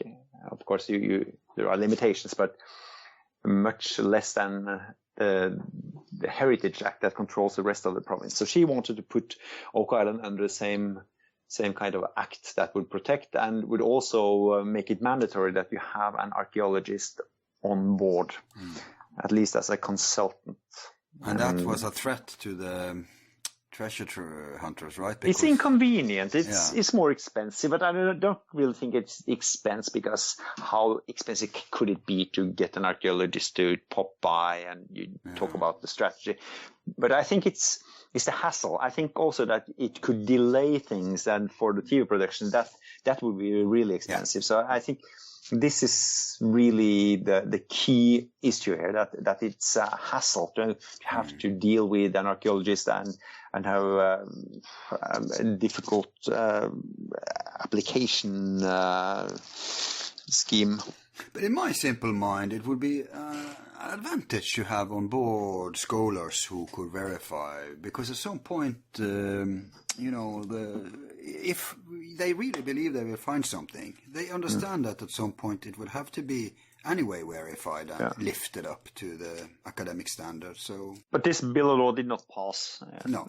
So it's still the Oak Island Act that governs the area. I think that they lobbied well and made assurances that they would really report to the museum if something was found, and the politicians saw that there is great tourism potential in the wake of the curse. So of course they bring business to the area. So I think and someone needs to give you kudos for having made the locals even more aware, at least aware of your more, should I say, scholarly approach than, of course, everybody knew about. It is the world oldest treasure island, but now they actually know that there's something to it. Many people have a new respect for the whole phenomenon, much thanks to you. I hope so, because we had the world premiere for our English film in Chester Playhouse, which is a few stone throws from Oak Island, where we invited the local interested people, and they really seem to appreciate that this island has got something for them. So they said that they felt that we gave the island back to the Nova Scotians, which is very, very nice comment. Yeah, I agree. I have two more issues, two more topics to touch before we conclude with informing people about your books and films going on right now. One of them is to do with the swamp. There's been many anomalies, we can call it, regarding the swamp. I'm thinking about magnetism and yeah, maybe you can tell me, do you have a survey of all the weird stuff that's been happening in the swamp? Not with precise spots, but there has been a lot of extraordinary electronic equipment that has simply broken down in the vicinity of the swamp and also on the swamp. I think there is some kind of magnetism, something that really is a threat to electronics in the area. People say that, this equipment, it never fails. So this is the first time in history it has failed. Yeah. And even you, when you went there with a metal detector, we can see from your own footage that it struck. And the timing typically also is. Yeah, we had trouble with our equipment. And the worst timing in the world, and then it rained afterwards. Mm. So it's not just that science breaks down, technology breaks down, but it's even like the nature forces are working, plotting, conspiring against people on the island. The puppeteer is... he has got strings attached to the clouds as well. Yeah. Again, it's a question, is this a physical hand or is it an invisible hand? But I'm getting at, with all these errors that are happening, there aren't really that many explanations. You can say that, okay, something may have fallen down from space, some exotic mineral with magnetic features that interferes. You have, of course, those who believe in the ancient aliens and UFOs and all this stuff, and they think there's technology. Some think it goes back to Atlantis. But I think you are on the track of the most likely explanation, which is the Ark of the Covenant. Now, people are very familiar with Graham Hancock, and we're going to interview him, and he has an excellent book on the Ark. And I know you... The Sign and the Seal. You read it? Yes, several times. Mm-hmm. I really love that book. It's a detective story. Yeah, so make sure it makes it into the bibliography of your book eventually. Yeah, I know. Sorry. Talking about typos or errors. Mea culpa. Yeah, but what do you think about, what do you make of the Ark as they describe it in ancient times? What do I make of it? Perhaps the stones inside were meteorites. Or meteorites. You're taking the easy solution here. Well... Because, there is a perfectly sensible hypothesis, too, that they were an ancient form of technology. Yeah, I know. Like a battery or a transformer of energy. Lots of theories here. But the main point is that it has been described with what we only can call... radioactive features. And that kind of fits what's going on in the swamp, I think. But you need to be powered from some source. Yeah. If not, it would just have been an antenna. Well, the ever-burning lamp, the lamp that is described in ancient law too, which became the menorah in the Jewish version, did not need a source to light itself. I think that is allegorical, because Maybe. In the Zohar, then we read about the lamp that is not the sun, but took its light from the sun. And it is allegorically in alchemy, but we are not talking necessarily an either-or situation here, you know? But I hate to speculate on the nature of this. Yeah. The bigger question is, could it be that an ark of sorts reached Oak Island?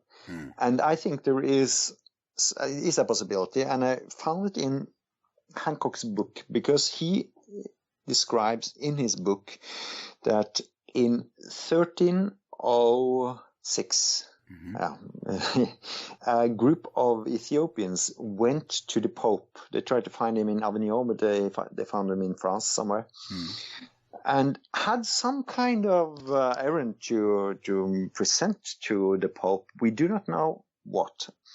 And then it takes a year, and then he and the French King Philip raids the Templars. And we also know from Hancock's book that there is reason to believe that Templars were in Ethiopia. We read about white men who carry the ark around in the street. So maybe it was so that the Templars, encouraged by findings they did in Jerusalem, wanted more. Greed enters, and they hear about the Ark of the Covenant in Aksum.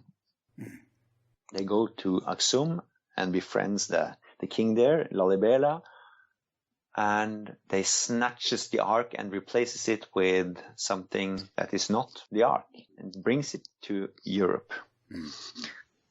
There is a German guy, Tobias Wabbel, who has written a few books about this, and he has taken a Geiger counter to Chartres, the cathedral in Chartres in France, and he measures signs of radioactivity in that cathedral at a certain point. Yeah, let us add that tradition says that at some point the ark was buried there. That's an important thing to know here. And then, of course, it must have been brought there. So maybe Templars brought the ark that they snatched in Aksum. Whether that was the original ark that was in the desert and in the tabernacle, that is, of course, another question. But I do believe that they had or have an ark.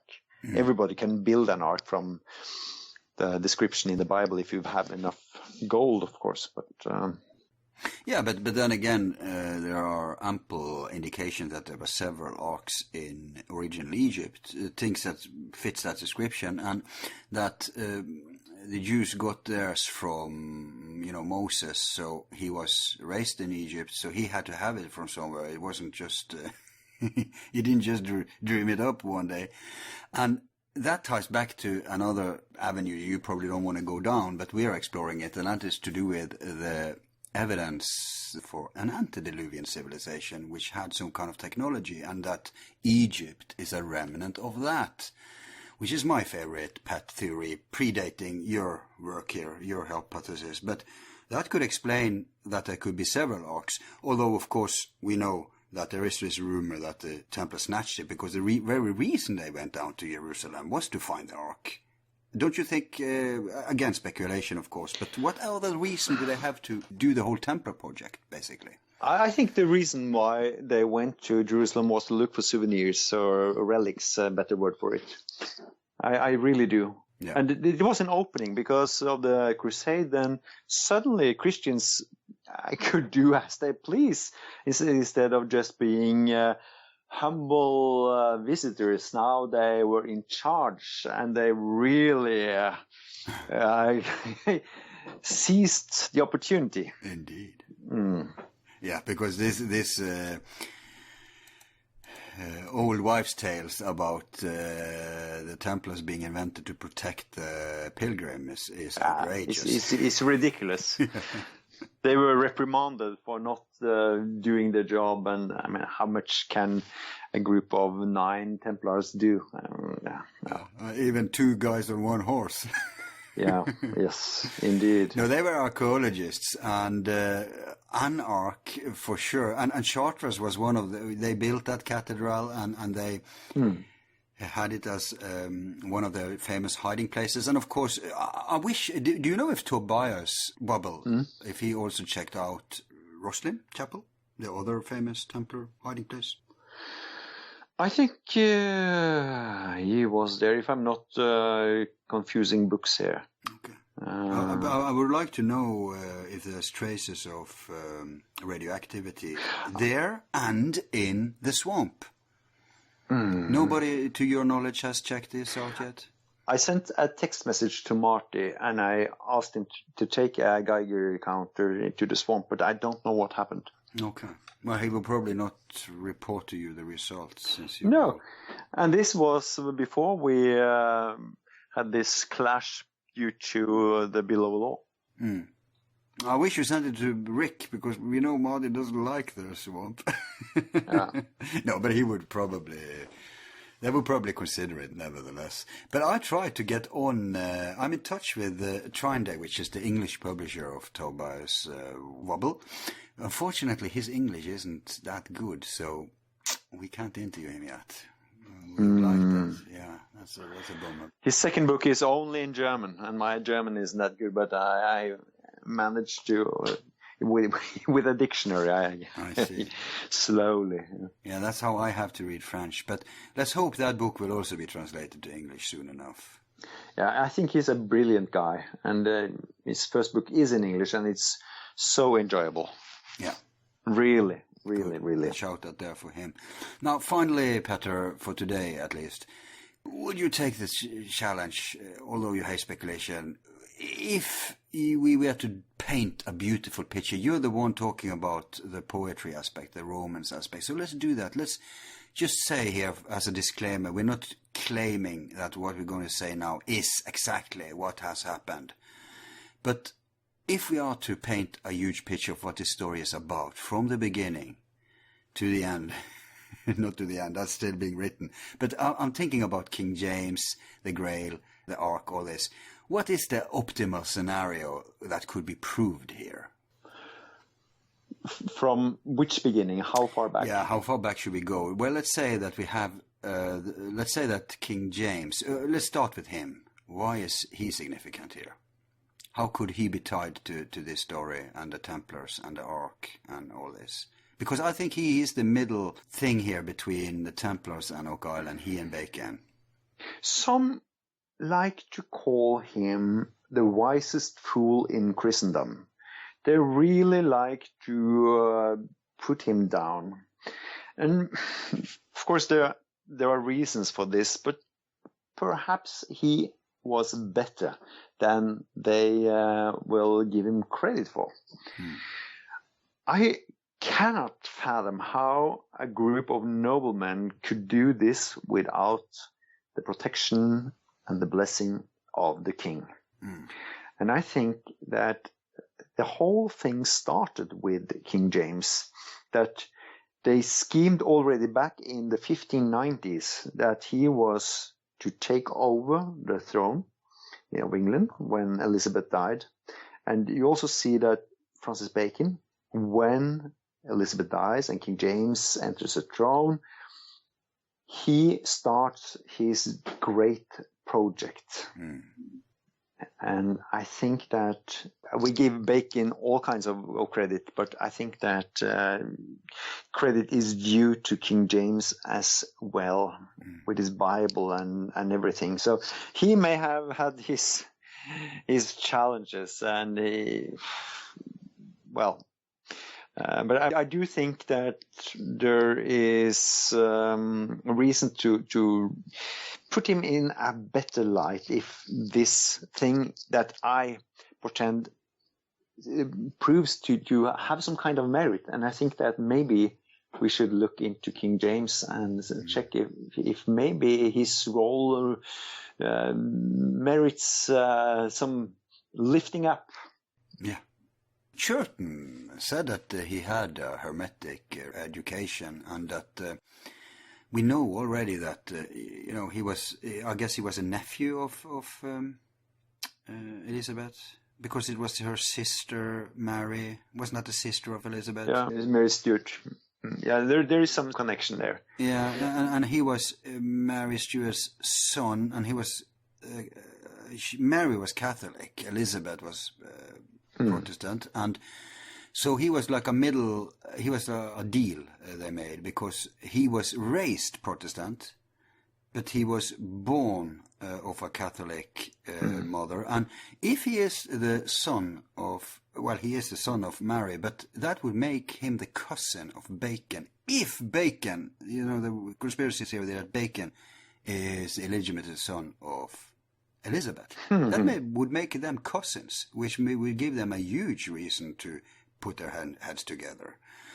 And he's raised in Scotland, and at precise point where we have to find a binding element between Templars, who we know had a refuge in Scotland, And at least there is great reason to believe that they did. I hate to say that we know that they went, but I think it's other researchers do. It's a consensus that it's very likely that they did, and it's quite natural because where did the English Templars go? There would only be one place to go, and that would be up north. Yeah, but we do know that individuals had refuge there, and I sent you, I wish I had it open now, I also sent you some references to King James ones, but the point is, we don't of course know if the organization per se survived. No, that is what I'm talking about, because there were of course a few Scottish Templars, that is no doubt, but yeah. If the whole bunch went to Scotland, if you put on an arrow on a map and you say here is where they went, and at that point, but it could also have been a natural station on the way to something further away, further occidental. It could certainly, yeah. So we have that scenario then, don't we, that King James may have inherited something that he was told, this you have to keep under wraps. He was, after all, an honorary Mason among the Proto-Masons. Yes. This isn't even the Freemasons, this is the Proto-Masons. If you ask Tobias Churton about this, he will talk about Ramsay, and will say that the Templar Freemasonic link is just a myth, Chevalier Ramsay. Yeah, it is a modern invention. But I think that I actually, with all respect for the excellent work of Tobias Churton, I believe that Masonry stems from Templarism. And that Scotland is the point to look for them. And as you say, King James, Scottish king. And the king is the man on top, and he should know. So I think he brought Masonry with him to England in some form. So yeah, some survival form. And this must have been so important. And you would see the unstable times, and King James couldn't know that how his reign would end. He knew it was heavy times. So he'd probably discuss with Bacon, what can we do here? Bacon was private. Bacon was a part of the inner circle, the spies and all that. So what can we do here? What project can we make here? But there is a logic here, because the New Scotland, the name was coined later. It was in 1625 by William Alexander, but earlier. Interesting. They were in the process of getting Nova Scotia from the French. So it didn't happen until around 1610 plus minus. But when they did, that would be a perfect spot for disposing of certain artifacts that were kept by the Masons of Scotland, perhaps. Yeah, so the timing. And as a foundation stone for the new continent that they were building over there. I think it's beautiful to bring it over there in the new coveted land of milk and honey and new temple. And of course the temple needs the relics, or even it is God. God is resting on the mercy seat. That is the seat of God. Yeah. And if it has some paranormal, to them at least, technological to us, but paranormal functions, that's a proof that it's divine. That's the sacred relics needs to be in the new temple, since the old is gone. So let's say they put their heads together. King James, Bacon, who knows who else was involved already at this point. So why would they must have designed, they must have started maybe with the Rosicrucian project, or they may have hijacked Andreas already circulating, if, to what extent we accept Andreas' involvement. But they may have taken that and used it and hijacked it so that they weren't the first Rosicrucian. But this is more in line with Churton's take on this whole thing. He thinks it's genuine, but that, it's so convenient. We have now this Rosicrucian story, let's use it. That's kind of his approach as I read it. But then you have the other way that, no, let's create which is Daniel Ronstam's take, let's make Rosicrucianism a project, basically. So I think these are details. It's not that important, really, what came first here. the fact is, the important stuff is that they did, right? Well, I believe that the Fama Fraternitatis was originally English. And then it was translated into German. Right. And I say this because of one of the abbreviations that we find there. But this can be the topic for our next discussion, because it takes time to go into that. But there is an extremely interesting detail that points, I believe, to that Fama was originally English, as some people say that Don Quixote and the Shelton translation was before the Spanish. So this is something of the same thing.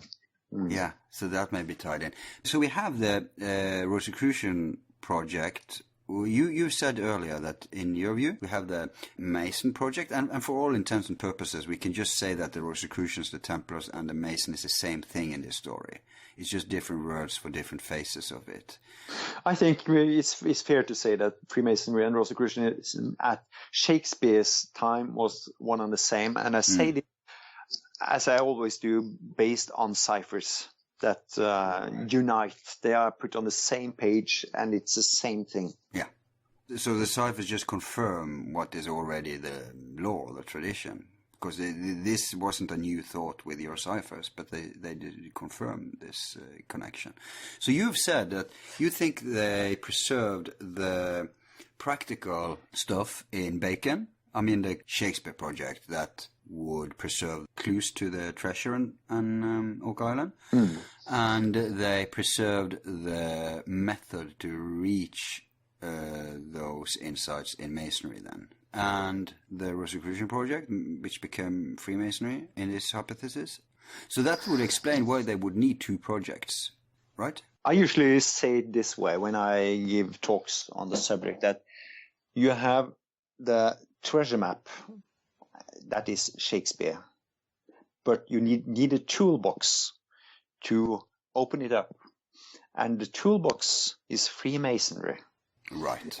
And Freemasonry is also something that would build you ethically and morally, with the ambition that the person with the toolbox to open the treasure map would ideally also be well trained in ethics and moral, so that he will dispose of it in responsible way. In a responsible way. Yes. And both the Rosicrucian project and the Shakespeare project had other common denominators. For instance, they wanted, like you tied it to the Pleiades, they wanted a reformation, they wanted a change of society. A restoration. Yeah, that's true. Knowledge to the people, and knowledge is power, as Bacon said. So it's power to the people. Yeah, yeah. And to all conspiracy theory lovers out there, remember we're talking before. You know, the contemporary the Masons are involved in everything, right? Controlling everything. No, that's today, if ever. Back then, it was a revolutionary movement, basically, against the powers that be back then, which were king and pope, basically. Yeah. And regarding the modern Freemasons, you will find certain cells within Freemasonry who does this. This is not a normal Masonry. This is like the Propaganda Due in Italy. It was a Masonry within Masonry. So it's not something that all Masons are privy to. This is something for a select few who are qualified for some reason to enter into this. Yeah, basically you have to be CIA or a fascist or otherwise a bastard. So, but there's many. So it's an excellent platform to build a super secret cell within Freemasonry. But it's wrong to say that Freemasonry is at fault here. But they use this as some platform to construct a dangerous cell within the system. It's a perfect way to organize too. I think that's one of the reasons these people design it like that, because like we said many times, Bacon et al. Was involved in spy works, and now if you need, so they knew how to organize in a way that you would survive the powers that be. That's how they had to organize in the beginning, so they wouldn't be smacked down. And this is vulnerable to be hijacked. And today there's a million organizations identifying as Masons.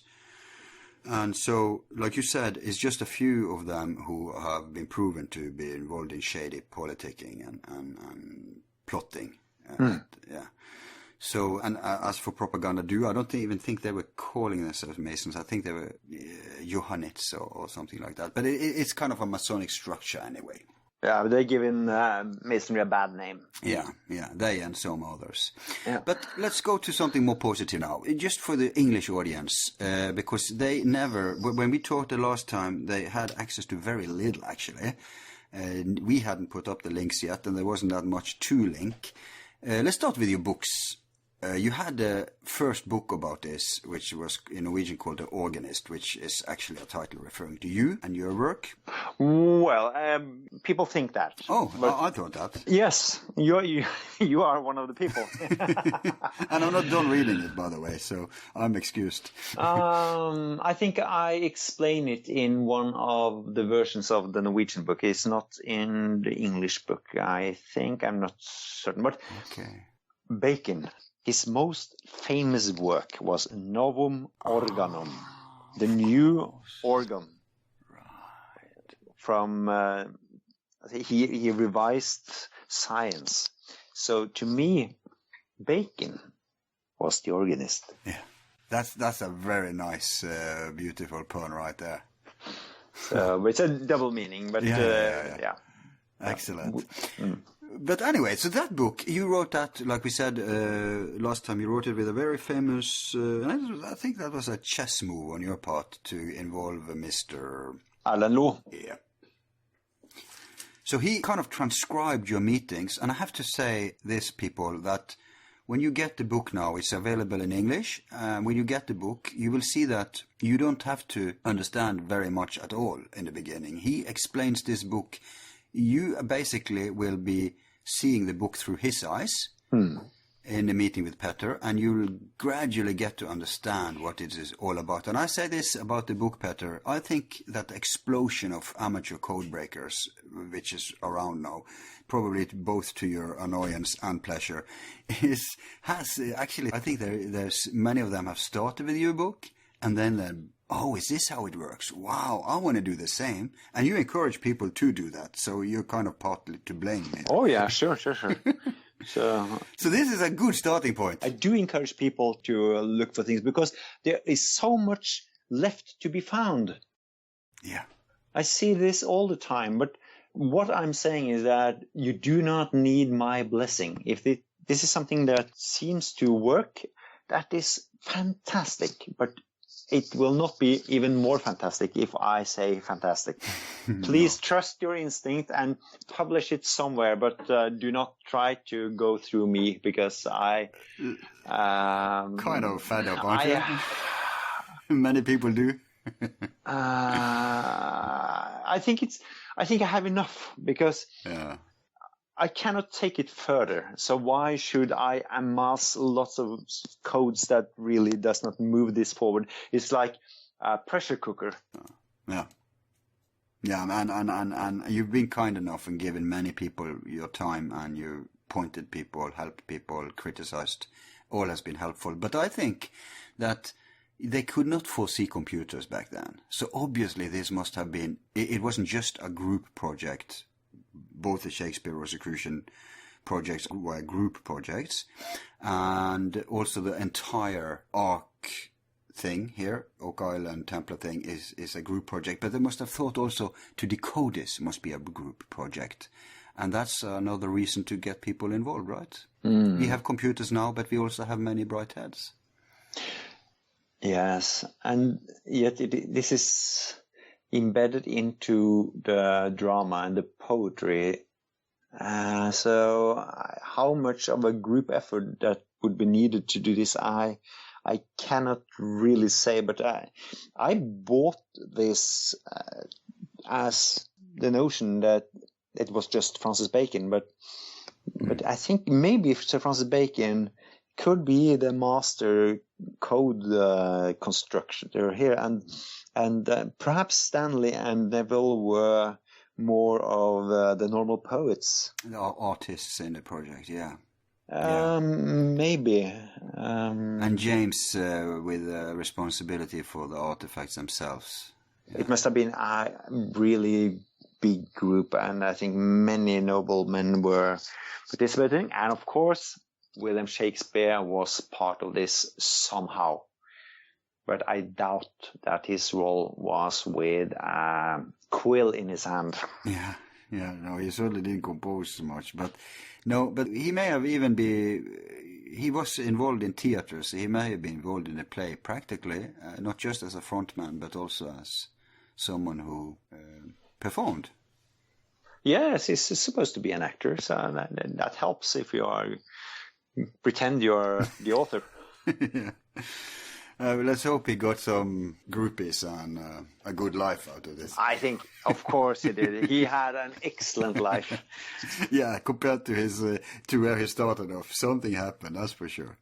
Yes. You know who he reminds me of? He reminds me of this priest in southern France, Saunière. Béranger, Oui. Saunière. Oui. Exactement. Yeah. So there are similarities here between those two.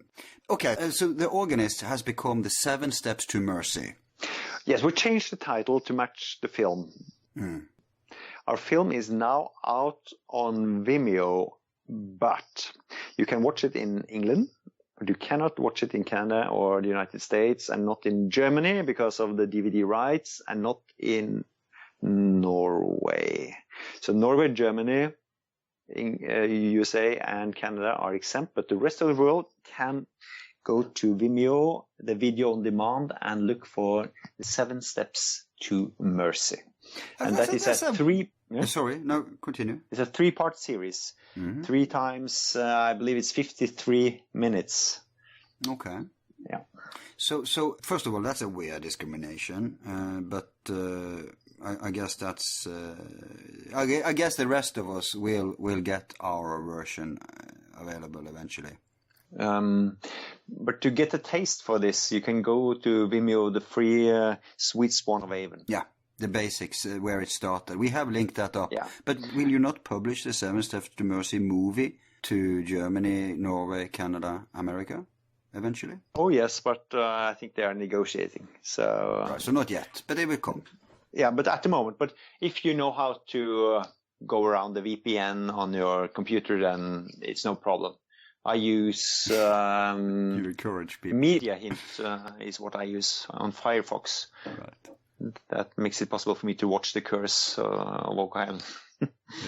So I'm happy if people watch this. So you got 10,000 potential listeners, then more to come. That won't be any problem if they use a VPN on Omitter. Yeah, and the tech savvy knows their way around. The rest will just have to wait. But you say it's in 3 parts. Now, I saw the original movie you made after the series, which was called The Hidden Codes in Shakespeare. Now the Shakespeare Hidden Truth. Yeah, Shakespeare The Hidden Truth. That's been transformed to the first part of 7 Steps, right? Yes. So we shot some new scenes and we revamped it a little bit, and I think it's the best effort so far. Okay. I really think it deserves to get an audience. But it's very difficult. It's very difficult because we need to get through the committees, and there will always be someone in the committee who has studied Shakespeare and knows very well that if someone comes with an accusation that Shakespeare did not write Shakespeare, then it is rubbish. And of course, our TV channel cannot affiliate itself with such rubbish. It's extremely difficult to sell this. So I think this is why it has wound up on video on demand right now. Well, sometimes trends, people's demands can battle what the suits design from above. And we saw that in popular stuff like the Da Vinci Code, which of course has been often compared here.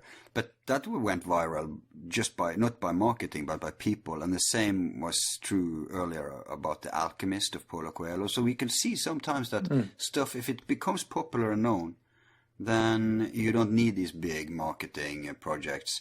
So let's hope that as many people as possible get a taster for this. But I'm going to ask you about the movie. I saw something called 7 Steps. Was that part 1 and part 2, like the old movie plus the new stuff, part 2? There was a version that was screened on the NRK, Norwegian Broadcasting. Yeah. And that was a feature version of those 3 episodes. So the 3 episodes are more in-depth. There is 10 more minutes of material, I think. Right. Yeah, because I think the ending was a little off. It was a very abrupt. Yeah. But this is not a story that has found its ending. It is open-ended. Touché. We are looking to Oak Island to see if something turns up. Yeah. That's how it is. Yeah, you would have to make... Yeah, you will have to make the ending in the future. History is still in the making here. This is a process. Yes, and you people can be a part now. You can follow this as it unfolds. So go to the free TV series. You will find it at this presentation page at our website, forumborealis.net. Go to guests and click on Petter, and now you'll see everything. And you see the bibliography. And we deserve to mention the other book too, Petter. You have the book called Oak Island and the Treasure Map in Shakespeare. Is it fair to say that that's a condensed version? It has other aspects. It was something that I wrote alone. It is made in between Organisten and the 7 Steps, which is the upgraded version of Organisten. Right. So it has some material that is not in the upgraded Organist, but the book that I would go for would be the 7 Steps. It has more material, and it has the voice of Alan Lowe, who is a celebrated author. It adds a certain quality to the material. It's more user-friendly in many ways. It is an excellent dramaturgy he's using here. I have to say, yes, I agree. But I would say that in a way, maybe it's even an easier read, the 7 Steps, even though it has lots more material, codes, pictures and stuff than the Oak Island book. But in a way, I would say the Oak Island book is straight to the point. It's very, maybe less poetic, but it's more fact-based. You just start immediately addressing the core points. Throw it right in our face. I hope it is. And I see on Amazon where it is for sale that both books have a 4.5-star rating, and that's not too bad. The blue book that was in between the Oak Island and the Treasure Map in Shakespeare has 30-some reviews, so 4.5 star there means more than, I think, 10 reviews of the other book. But still, people seem to be happy. Right. No, you should probably deduct 0.5 star for the skeptics who deliberately go in and give it lower. It should probably be higher, actually. Yeah, but if you read the comments, then you'll get a sense of what they really think. Right. No, because when I read these 2 books, and I'm reading them parallel, I get the sense that the one you wrote alone, Oak Island, it's really, you give a lot of information there in very condensed presentation, whereas the other book, 7 Steps, formerly Organist, is much more considerate of, okay, let's bring the reader into the story. Let's take this in measured steps and make him digest it as he... It takes much more consideration to someone being totally blank. So I would say that if you start with 7 Steps, it's probably easier to start with that and then go over to a treasure map, Oak Island, and a treasure map in Shakespeare, the other book. I think so. That is an excellent strategy. Yeah. But if you do the other way around, if you just are uncertain, if you're really interested enough to delve into this, and you start with fact-based, comprised book, Oak Island and Treasure Map in Shakespeare, then I can at least console you with, you're not going backwards if you go to the other one, because the other one has just as many updates as the first one, but you will get much more details. So in a way, you could also start with Oak Island and then, oh wow, this is my taste. Well, then go further to 7 Steps and get all the details. Yeah, beautifully woven. So I think it works both ways, Petter. And they are not that expensive as ebooks either, so it's not forbidding to get both of them and see for yourself what. Excellent. Final question here. Do you think the 7 Steps will be aired as a cinematic movie? Just special screenings for festivals, if at all. Too bad. I think we are, but we have had several of those with the old version, the Hidden Truth. And it's always interesting, and we have a Q&A session in the end, and people are really awestruck by the material that they see here, and it's hard to really believe that it could be so, but still some of it is inescapable. It's really provoking material. Yeah, it is. And I'll say that many of those who have their own research going and are marketing that, most of them actually lean on you. Your discoveries and material is the core. It's so indisputable and in your face that it opens up all these other avenues. If those people didn't have your stuff in the bottom, they would have a so much weaker case. But because of that, they can afford to indulge into other avenues, if you see what I mean. Thank you. That's very kind of you to say so. Yeah, well, it's just an absurd fact. Yeah.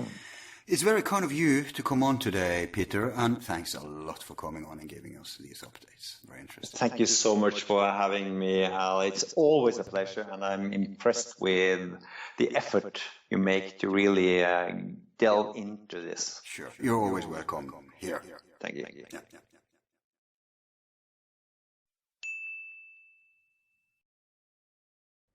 And this concludes tonight's program. We hope you enjoyed.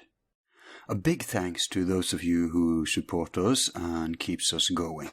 Remember that if you sign up at our website, you will get access to more shows, bonus clips, forum talks with questions and comments from listeners that you also can post to our guests.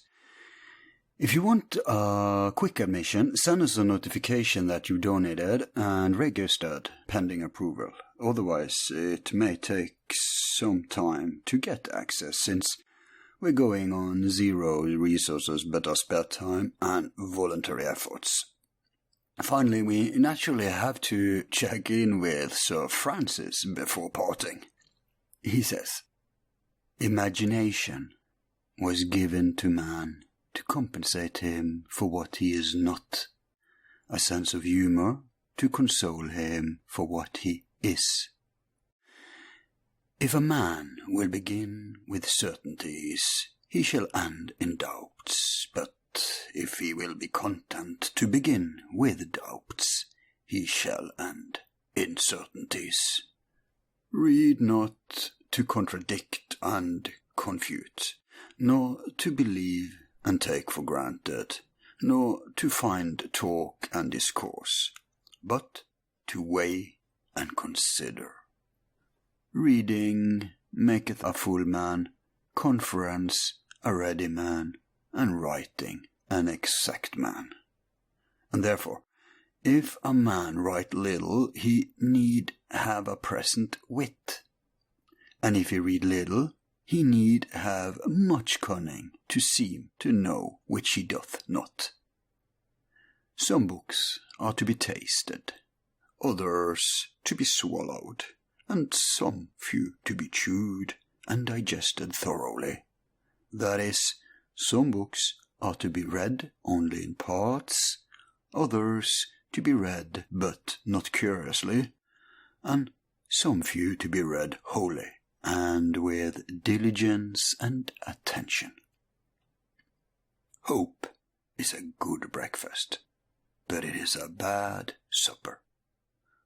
A wise man will make more opportunities than he finds. That's it, folks. Thanks for listening.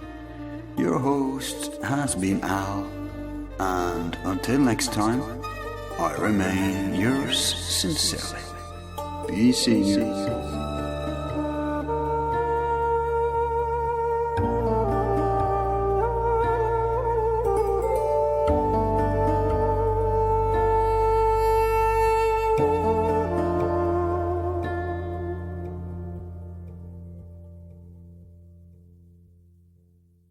Who is number one?